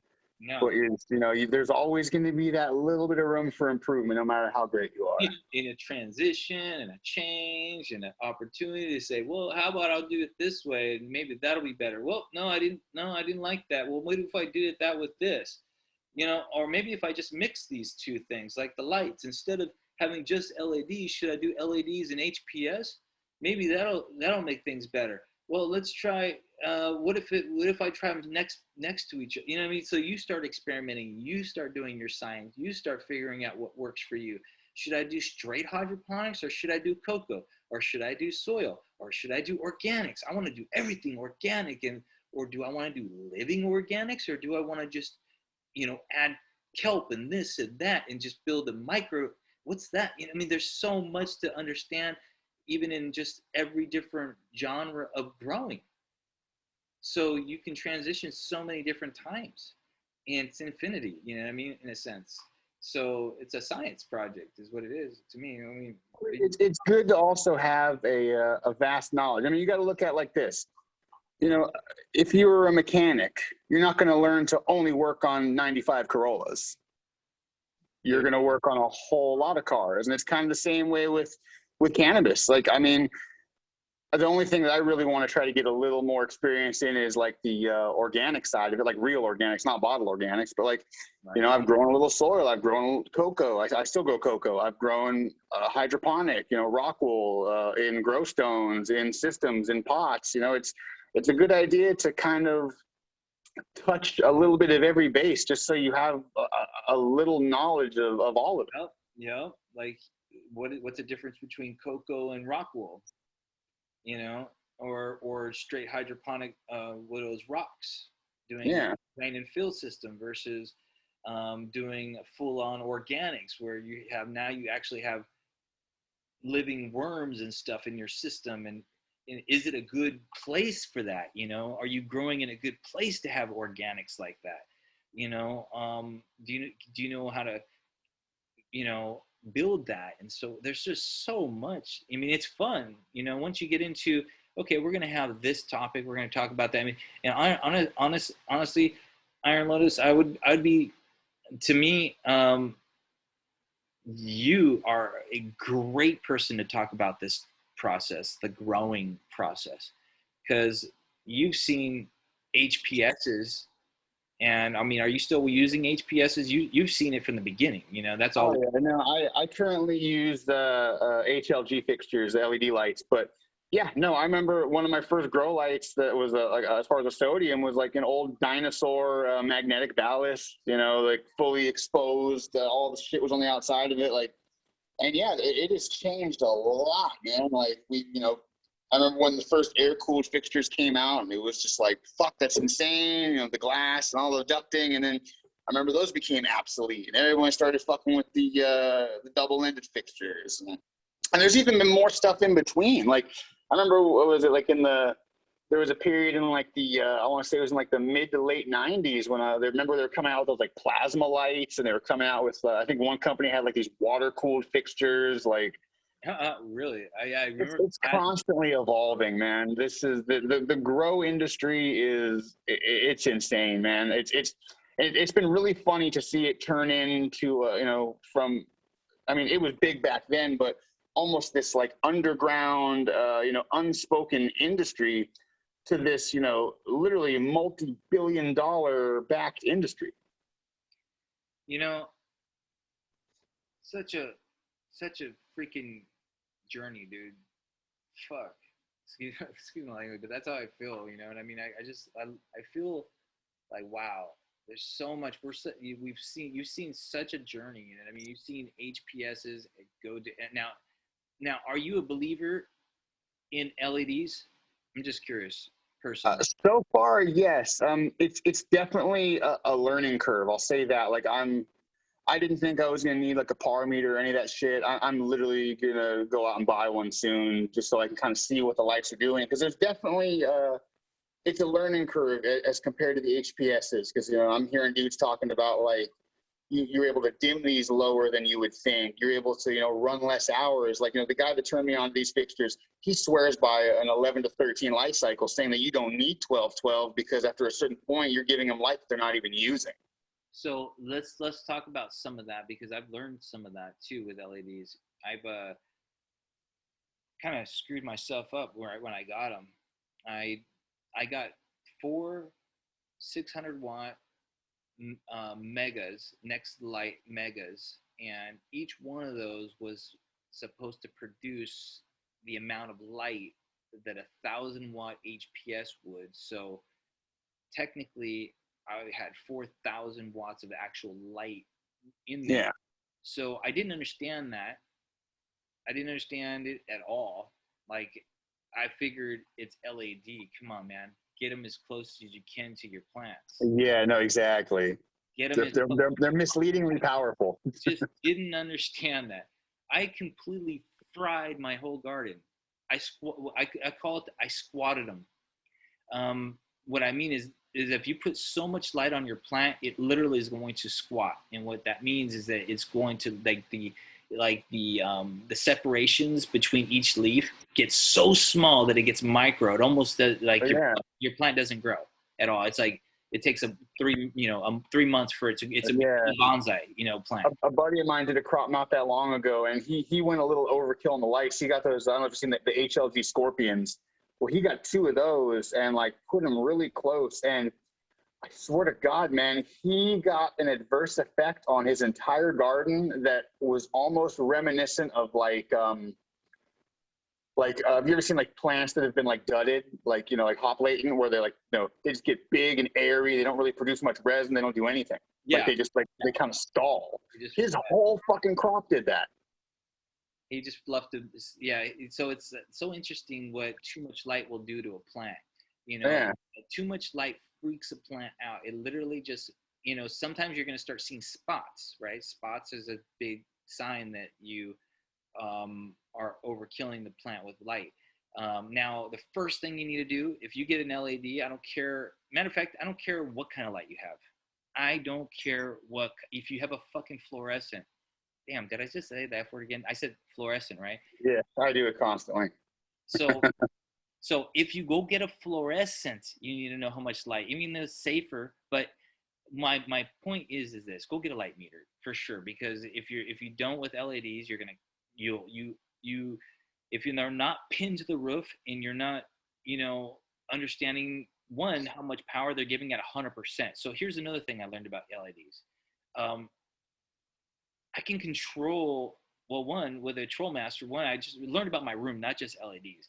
You know, that I can control the volume of light that's actually coming through by dimming the light down. And so in certain cycles, now I heard the word, well, you want your plants to not acquire that taste for intensity later. You want them to have that in the beginning. You don't want to shock them as they're growing. And I go, no, that's, to me, that's one theory.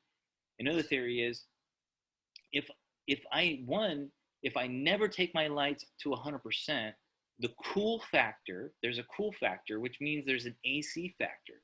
If I take them to 100%, they're burning, they're getting hotter, they're getting warmer.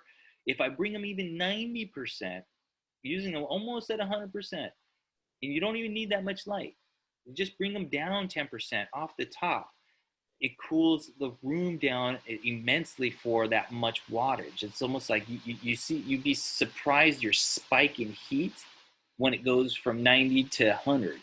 So just bringing it down just a little bit saves you electricity, for one, saves you, two, a lot of electricity, you know, and makes your room more efficient. The less heat your room has, especially if you're not trying to have heat in there, trying to get heat out of there, you know, you usually have an AC that's running.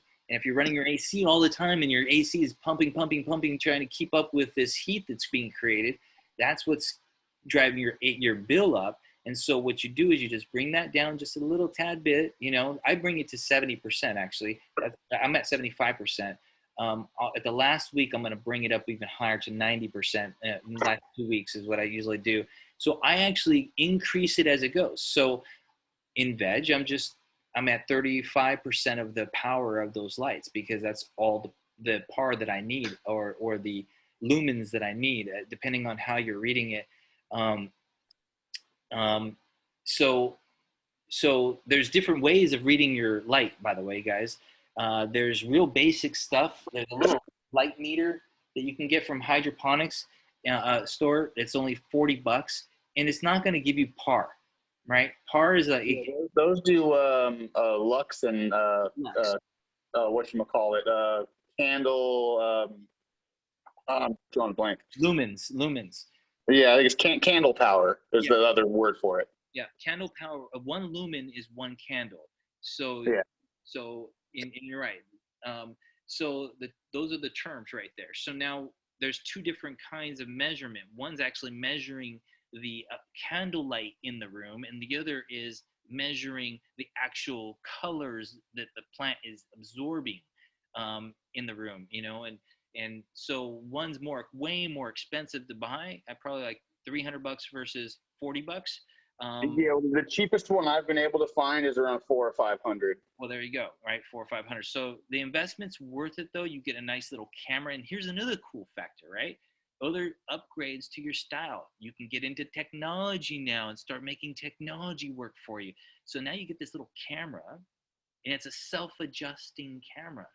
And you program the camera so the camera is actually reading the actual amount of light that it has. So it actually gives it the light that it needs versus, you know, as you're programming these things. So it's it's kind of interesting. It always knows how much light is being given to the plant because it's the camera's right at the top of the plants.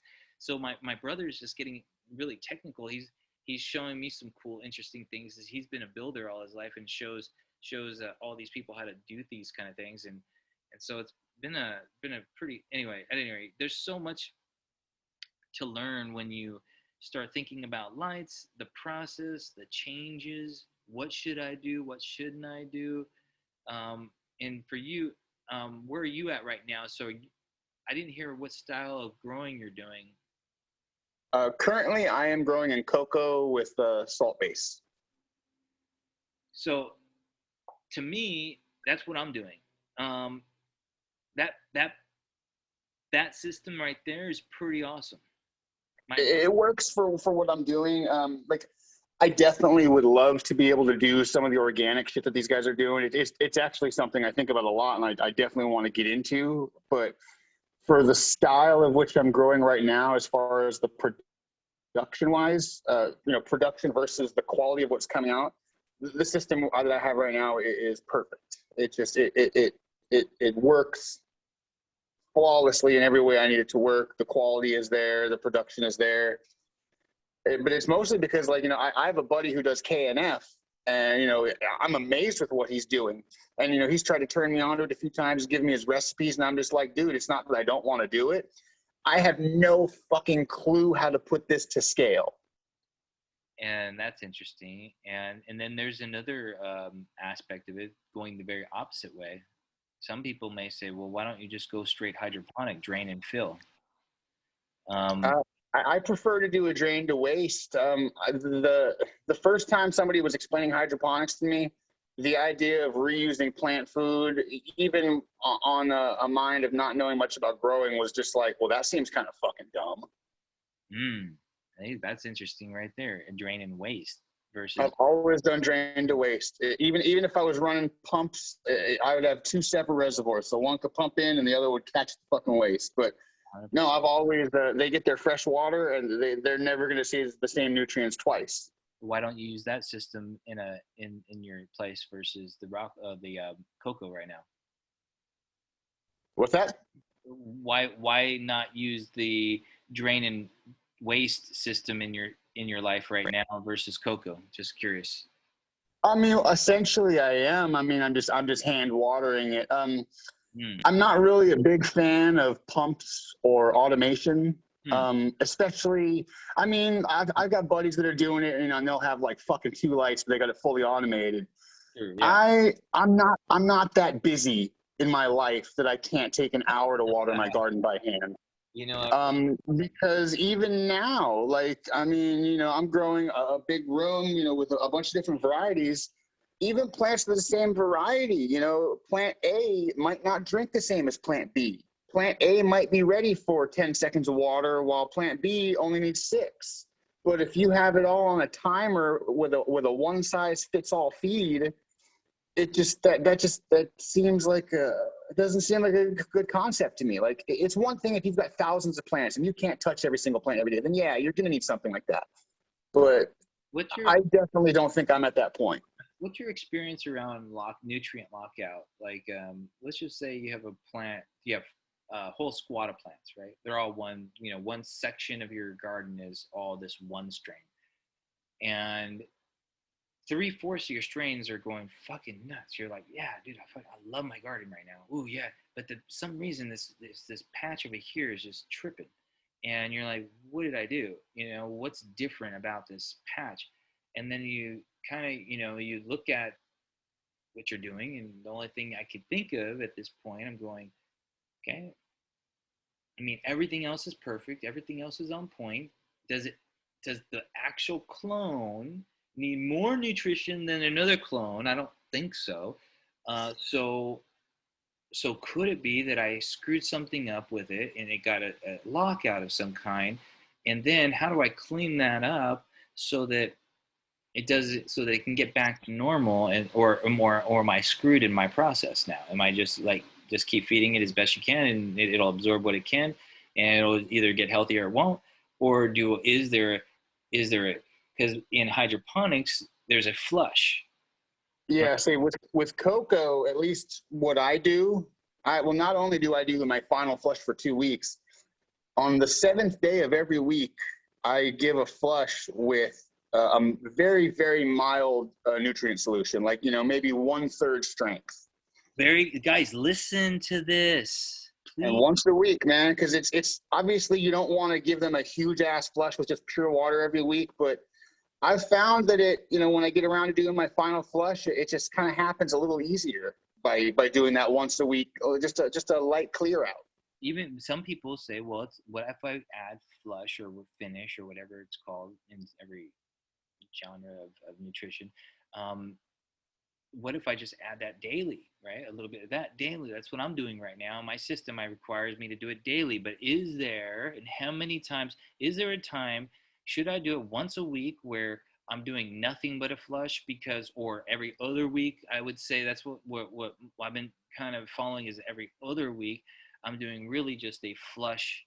If it's hydroponic, if you're using hydroponics is using just flush, nothing else, just water and flush, and you're going to flush it. You're going to clean the salts off the thing. Now, some people are like, well, that's a little extreme, but then again, I've also witnessed a garden not perform at a high level because you're not being, studious of certain things.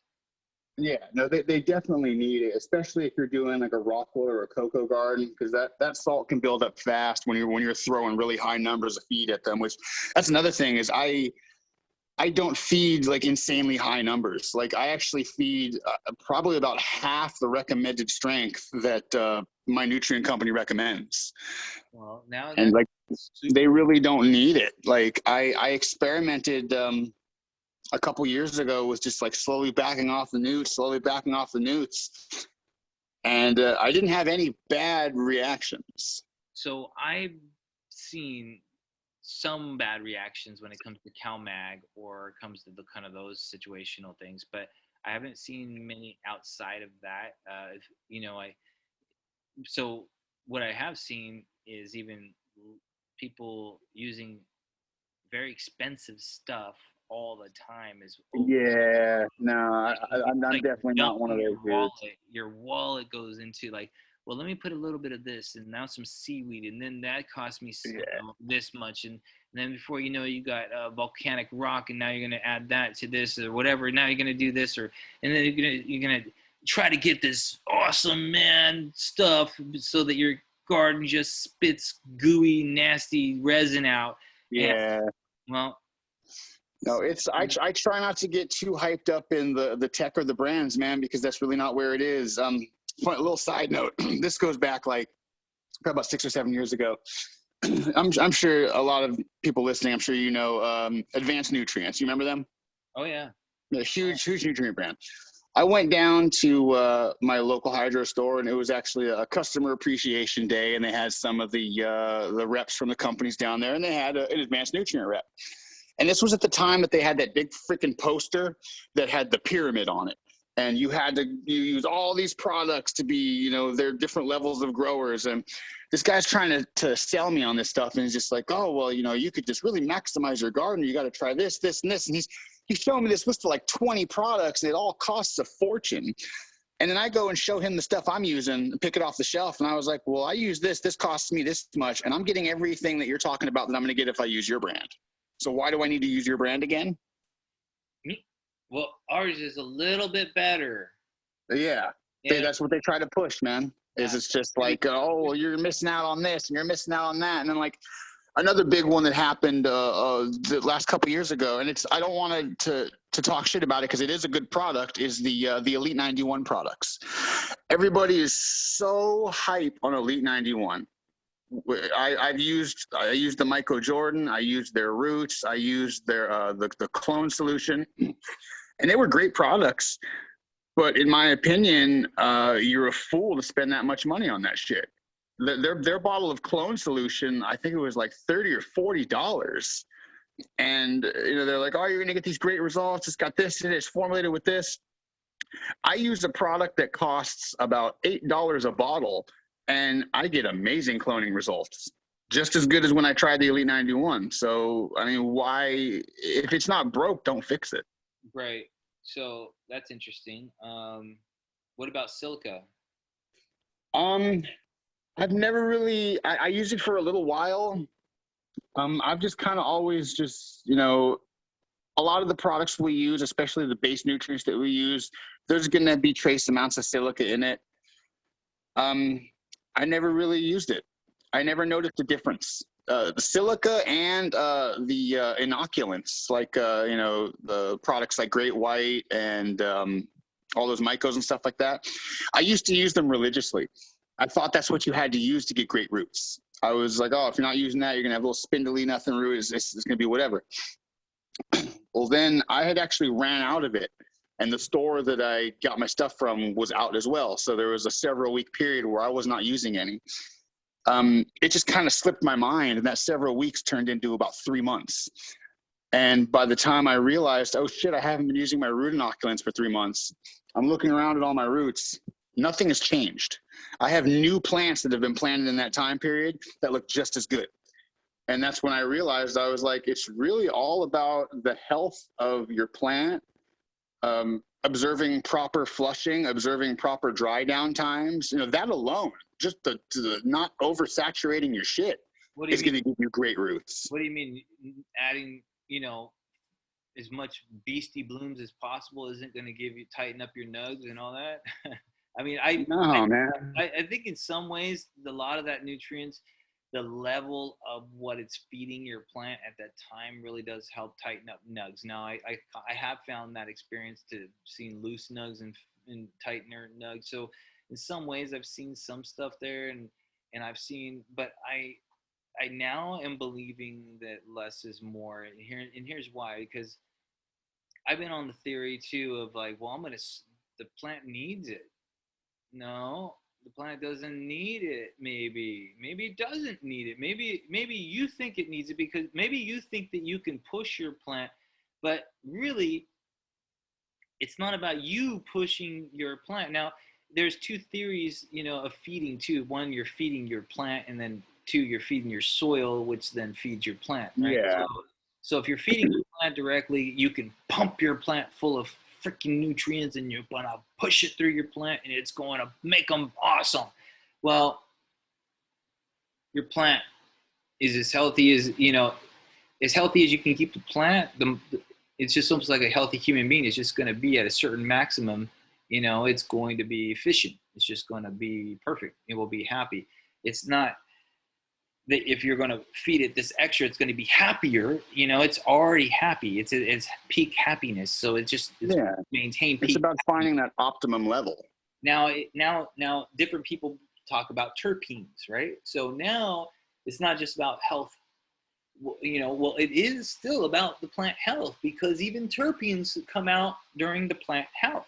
Now, some people even say screwing your plant up a little bit or harming it is going to bring out even louder terpenes, or giving it some different kinds of like a insect frask or whatever, may also encourage your plant's defense system, which then encourages more terpenes, and which encourage. I mean, there's a lot of science behind a lot of stuff, which. Yeah, I've heard of some people doing some crazy shit. One of the things, actually, this was an issue I was talking about with somebody the other day. You heard about people that will supplement with sulfur, like extra sulfur in like weeks 4, 5, and 6 to make certain terp profiles pop. Like usually it's going to be like OGs, sours, chems, stuff that already has that gassiness to it. Yep, because. But if you overdo it, your shit's going to taste like sulfur. I want you to explain. I mean, there's an industry stand, because I didn't understand that. First of all, why would you add sulfur? It just didn't. I didn't understand it as a human being, right? Yeah, I don't either. I mean, whatever's trace and is already there, they're going to get it, because it is a micronutrient that the plants are going to use, or a macronutrient. Now, and what I meant by the tomato industry actually uses sulfur, guys, because this may be information that you don't know. Is the tomato industry is probably some of the main people who use sulfur at the end to take a shitty tomato and actually make it into a tasty tomato. Now that there is some science there, definitely, I don't want to take away from that. But I 100% believe, just like anything, what if I sprayed my plants with sulfur to keep at the very end? you're crazy. Don't do anything with sulfur while your plants are in budding, dude. I mean, I just don't. I mean, Yeah. unless you're gonna do a little bit of sulfur in the water, I get it. Well, yeah, this was a watering in thing, not like a spray or anything. I personally don't do it. I don't. I want nature to determine what my shit tastes like. I'm not going to use any type of extra additives or boosters or even like back. I remember people were using like the sweet from Botanicare, and they had like the little flavors in them and shit. It's just like, no, if I want weed that's going to taste like grape, I'm going to search out something that has a grape profile. I'm not going to fucking add grape flavoring to my weed. I don't mean to talk about that stuff, but I just want to, and I really don't even want to bring brand names up too much. But guys, be careful. There are companies that brand their stuff saying that you can get more terpenes from them by using them. And what ends up happening is that whatever's in those process in that stuff sometimes actually makes all of your weed taste the same. So now you have chemical that all of a sudden everybody's like, hey, that guy's weed tastes very similar. I don't know what it is. It just has this same kind of taste to it that all his stuff does. Well, it's the kind of like how when people would use like the phospholode and products like that, they would get a whole table with 10 different strains that all looked the same. Yes. It just blows them out in the worst possible way. And like ultimately, like if I could share one piece of advice with anybody, and this would be for anybody from their first day growing to a dude's been growing 20 years. Ultimately, what's gonna determine your plant quality and the finished product, environment, plant health, and genetics. Amen.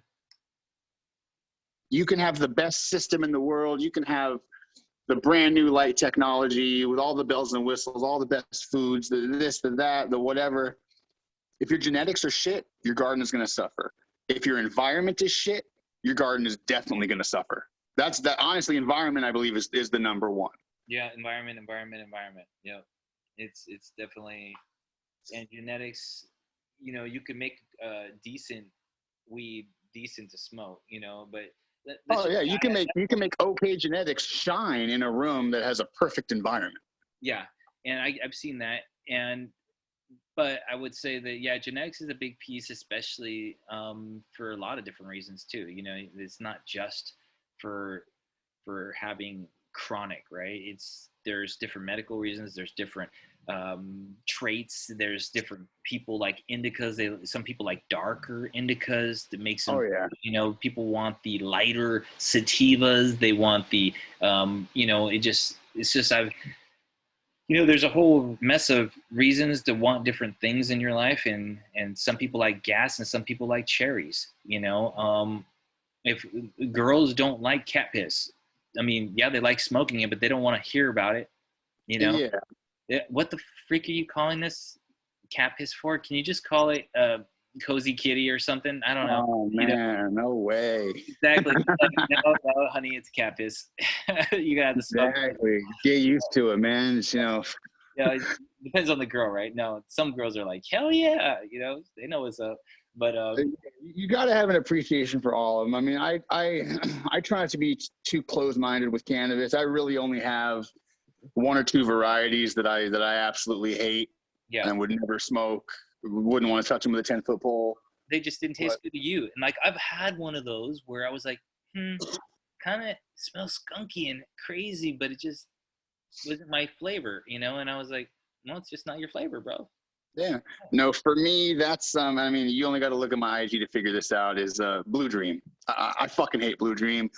I know there's a big bandwagon right now for fuck Blue Dream, but this was long before that. The first time I smoked Blue Dream was probably 2006 at this grow that I was working at, and I just didn't like the terp profile. I love blueberry. Blueberry is amazing smoke, dude. It was one of the first, strains I was really like sought after. I was like, oh my God, dude, blueberry. It just tastes so good. I love haze. Haze is a timeless classic, dude. It's some of the best weed. But for some reason, you put those together, and it's like assuming that if two beautiful people have a child, it's automatically going to be beautiful. Or if two smart people have a child, it's automatically going to be smart. That's not how that shit works. No, it's not. No, but yeah, no, it's not. So that's kind of interesting, you know. If you don't test your stuff, you don't know what you have. And then if you offer it, it's kind of like you don't even know what you're offering, you know. And if you're not familiar with it, it's like it's embarrassing to me. It's like I just don't want to sell anything like that. I have so many seeds that people would just love to have, but I don't want to get rid of them, or I don't want to sell them because I haven't tested them yet. I haven't went through them. I don't want to know what they're there for, you know, what's there. It's got to be perfect. It's got to be right. That's why I have packs that I haven't even popped yet. Like I've had people hit me up and they're just like, you know, oh, I saw you get that, you know, 4 months ago, 5 months ago. I thought you were hyped on popping it. I was like, no, I am. I want to make sure that every condition is right before I pop them. Exactly. Like I'm getting ready to pop those red hair skunk ones and some Christmas skunk and yeah, dude, those are up. I have been accumulating skunks over the last year. And yeah, that's kind of what it is. I'm just like, no, I want to make sure that I have the time. I want to make sure that I have the area set aside. I don't want there to be anything that can go wrong where I'm just like, well, fuck, that's a wash. Oh, and I'd rather wait. I'm about to do a crap load of blue sky skunks too, to kind of go through all that stuff too. So it's interesting. I got like this huge.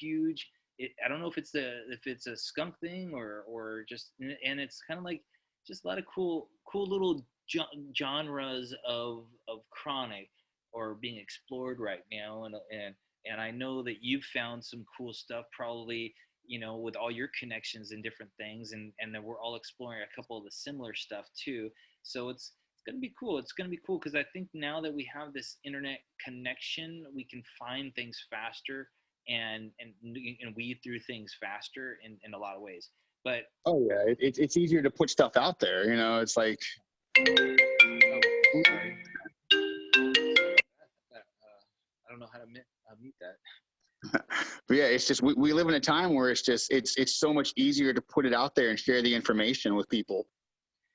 Oh my God, Instagram has been such a blessing for genetics, and such a gift too, because I want to be. It's really cool. One of my dreams is that people gift it to Old School Chronic, and then from there, and I'm not calling myself Old School. I'm talking about the company itself.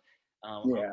I'm JR within it, and so, and then what we can do as a company and as a community is start to have things available, like even just the general genres, right? So where can somebody find an authentic chem?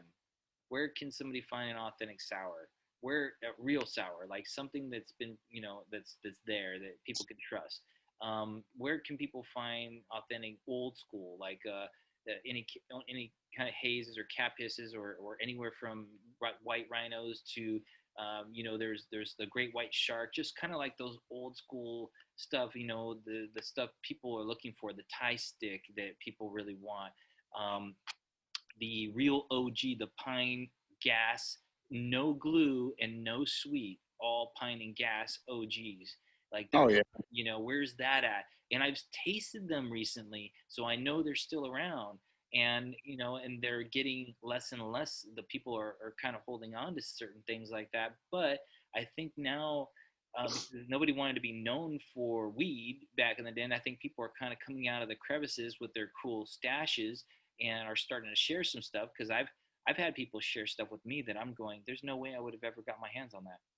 Yeah, see, I was the opposite, man. That's half the reason. Like, I mean, I think it's half the reason a lot of us get into growing is it's like, you know, you want to be able to fucking make something that is just like fucking wow. Like it impresses everybody in the room, you know, like when you can pull out a bag and everybody around you puts their bag away, like that's a great feeling. Bro, yeah. Now you're telling me about this Iron Lotus. I gotta try some of it out. I also want you to try out some of our stuff over here too. And it's kind of cool because this connection, you know, this time that we have right now is all built out of just talking online, and then being able to share some commonalities and stories. You know what I mean? And that's what this community is really about, you know, sharing the stories, sharing the events, sharing the good times, sharing the chronic, sharing the where to get good stuff, sharing the stuff when you have it, having maybe a central place to get stuff, or at least everybody in this central environment, we all kind of know where certain things are held at. Like somebody asked me for Trainwreck the other day. I was like, I tasted some Trainwreck the other day, and it was definitely awesome. It was a flavor bomb, and it was awesome to have. It was cool to go. It was cool to taste it. You know, it's such a different plant taste than anything else out there. It's not what everybody Trainwreck. What's Trainwreck? It's a very different tasting plant. It's a very notably different tasting. What's your experience with Trainwreck? I want to see if it matches mine. You know, as far as a description of taste, I can't even. All I can remember is it was so just different. Like something I've had in the garden before and I didn't know. It was the Trainwreck, you know, it's like variations of it. And I was like, oh, so that's the Trainwreck. And it was just, it wasn't, how can I explain it? Because it wasn't very many times. I didn't have a lot of experience with it, but I can just, all I remember in the time, it was so, like, it wasn't like normal weed when you tasted chronic. It had a very flavorful, like there was a very flavor bomb in it. And that's the biggest thing I noticed about it. And I was like, whoa, that was very different kind of weed. Like I haven't tasted that taste before. What is that? I've smelt that and I know what that is, but like what flavor profiles were you picking up off of it? That's the thing I can't pinpoint, bro. You know, right now I can't even tell you. All I can remember, it was like it felt like it was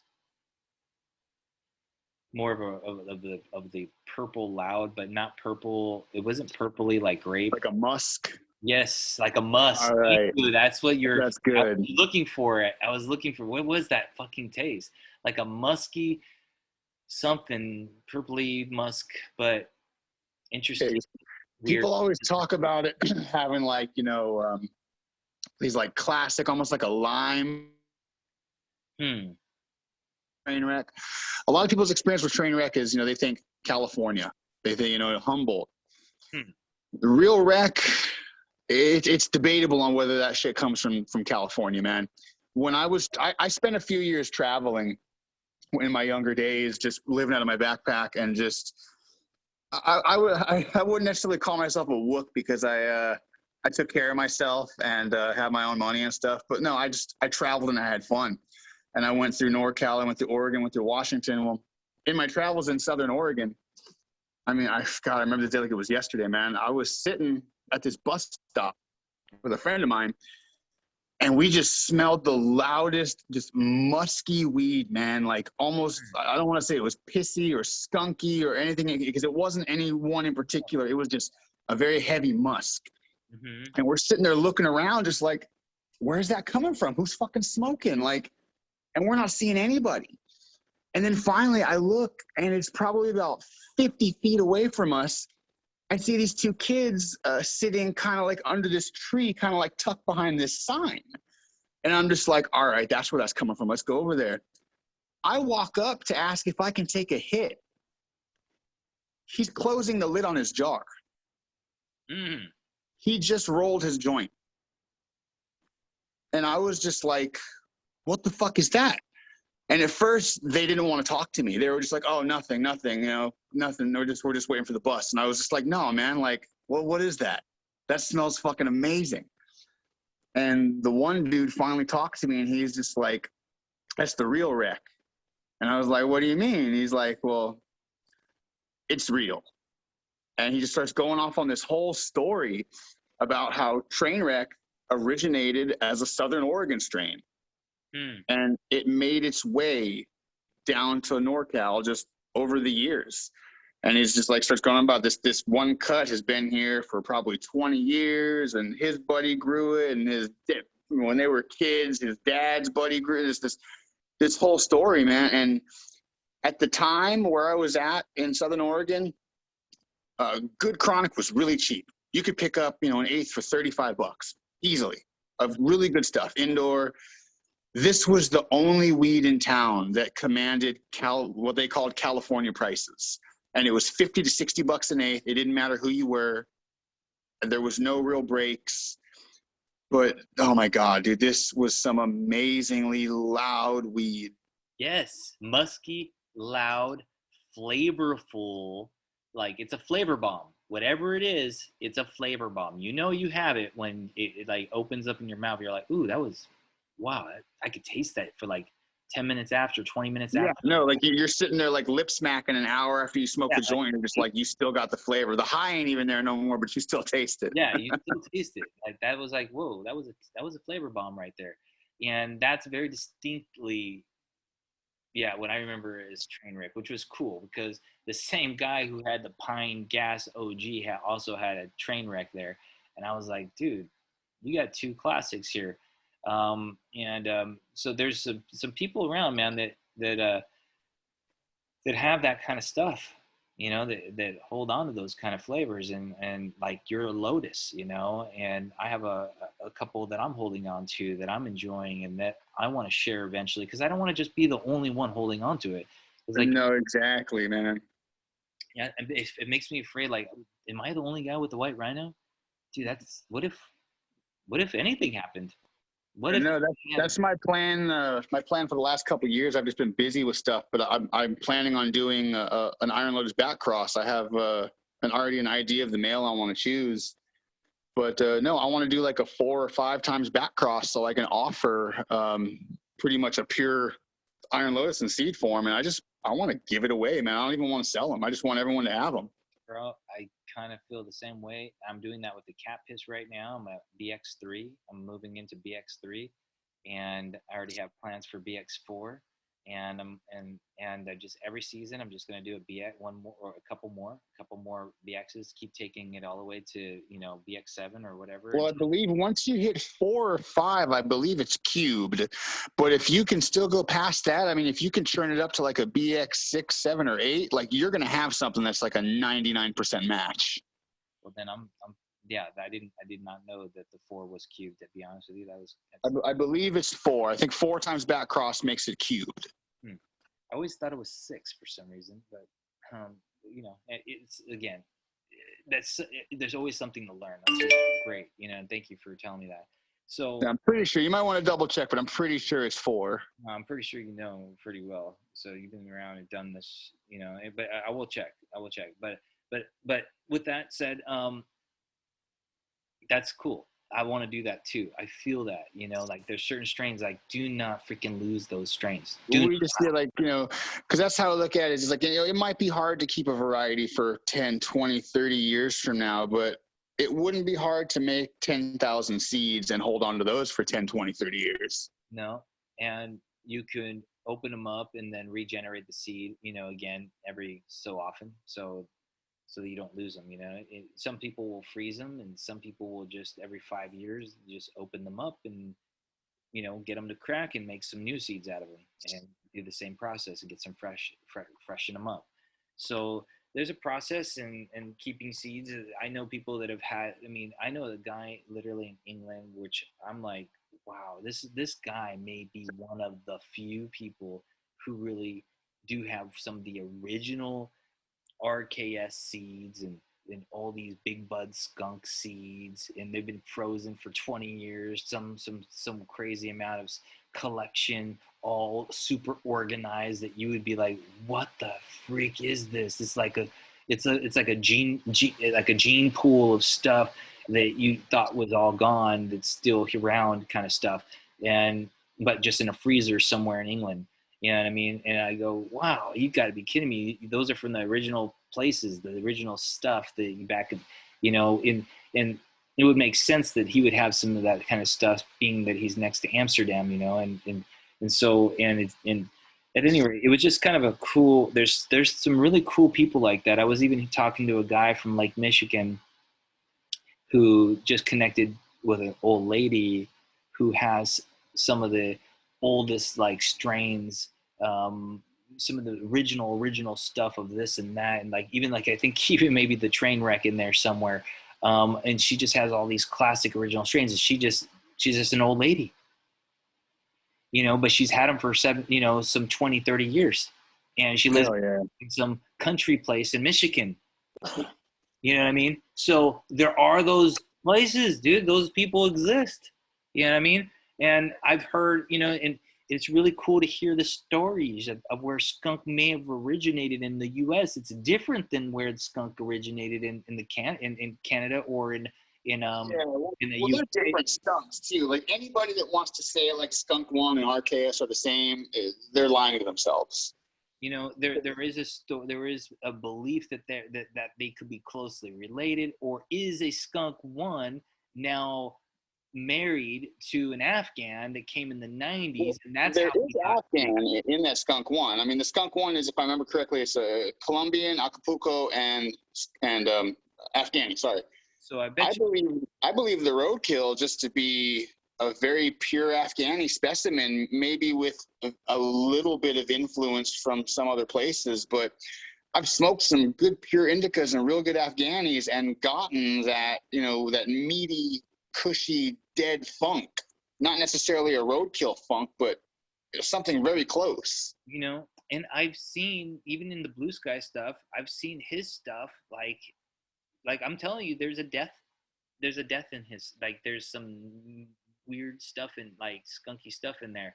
And I can't say it's roadkill skunk because I don't know that. I don't even have very much Yeah. roadkill skunk, to be honest with you. It was something that escaped me. I think I had more Christmas skunk from what I remember. And so I've had different experiences when I was young. Yeah. At this point, it's just about finding the closest representation that anybody can, But I do believe that when you find that flavor profile band of skunkiness, that it's in there somewhere. And again, I don't blow up breeders for blowing up breeders. I'm just telling you what I found so far. I do believe that if you took something like that deathy, smelly, nasty stuff, and I'm sure if you looked and searched, and again, that's what I'm doing with the Blue Sky stuff. So I'm actually going into it, like I'm doing a hunter pheno hunt to Oh find yeah. everything in there to see what do you have here, and then potentially F2ing things and taking the best in F2ing things and then going from there. So I'm going to do a lot of that right there. Now, when I do find what I already have found in 10 seeds, which was a skunky, deathy, weird kind of smell. So I was like, okay, so I know it is. Yeah, it's there in one way or another. Yeah. So I don't know how, but I do know it comes from that kind of genre. Now to open that up and find where it's at in that genre of smells, that's the thing, right? So that's a little bit of what breeders do, is to look for things and to breed through things and to F2 things and to find things that could be potentially in this genre of smells in here. And let's open this up and explore a little bit. And that's where I find the respect of a breeder, where I'm saying, hey, you're doing the work, man. You're actually going into it. Cool. What are you finding? What are you doing? Instead of saying, hey, I just did 10 seeds and there's nothing here. It's not roadkill, or it's not this, or it's not that. I said, dude, do breeder work and go into, 100 seeds. And then at that point, find the best ones, and then back cross or F2 those, and then look for more, and then find stuff that's really there. Like, oh, and maybe even find crosses and blend things into things. Because what if you took that and connected it to something else that was pretty special or really close to it as well? Sorry, guys, my mom and I don't know how to shut the phone off on my computer, or I would. So, however, that's my mom calling. Sorry about that, guys. Are Um, you good? um, I shut it off on my phone, but I can't shut it off on my computer. I guess I'm not super tech savvy, but at any rate, so with that said, there's just so much to go over. And honestly, we've probably been talking for 2.5 hours, so we probably should cut it up. But wow, what a conversation. What a conversation. I'm so blessed to have this with you. And I didn't know it was going to go for 2.5 hours. It could have been in a 30-minute conversation. Um, Everybody's different, but there's so much under your profile and under your experience. I really want to explore more. I want to talk to you about different methods. I want to talk to you about, what do you, kinks in the holes that you're finding that you can help us avoid as a community, because those kind of things matter. You know what I mean? I hate getting stuck.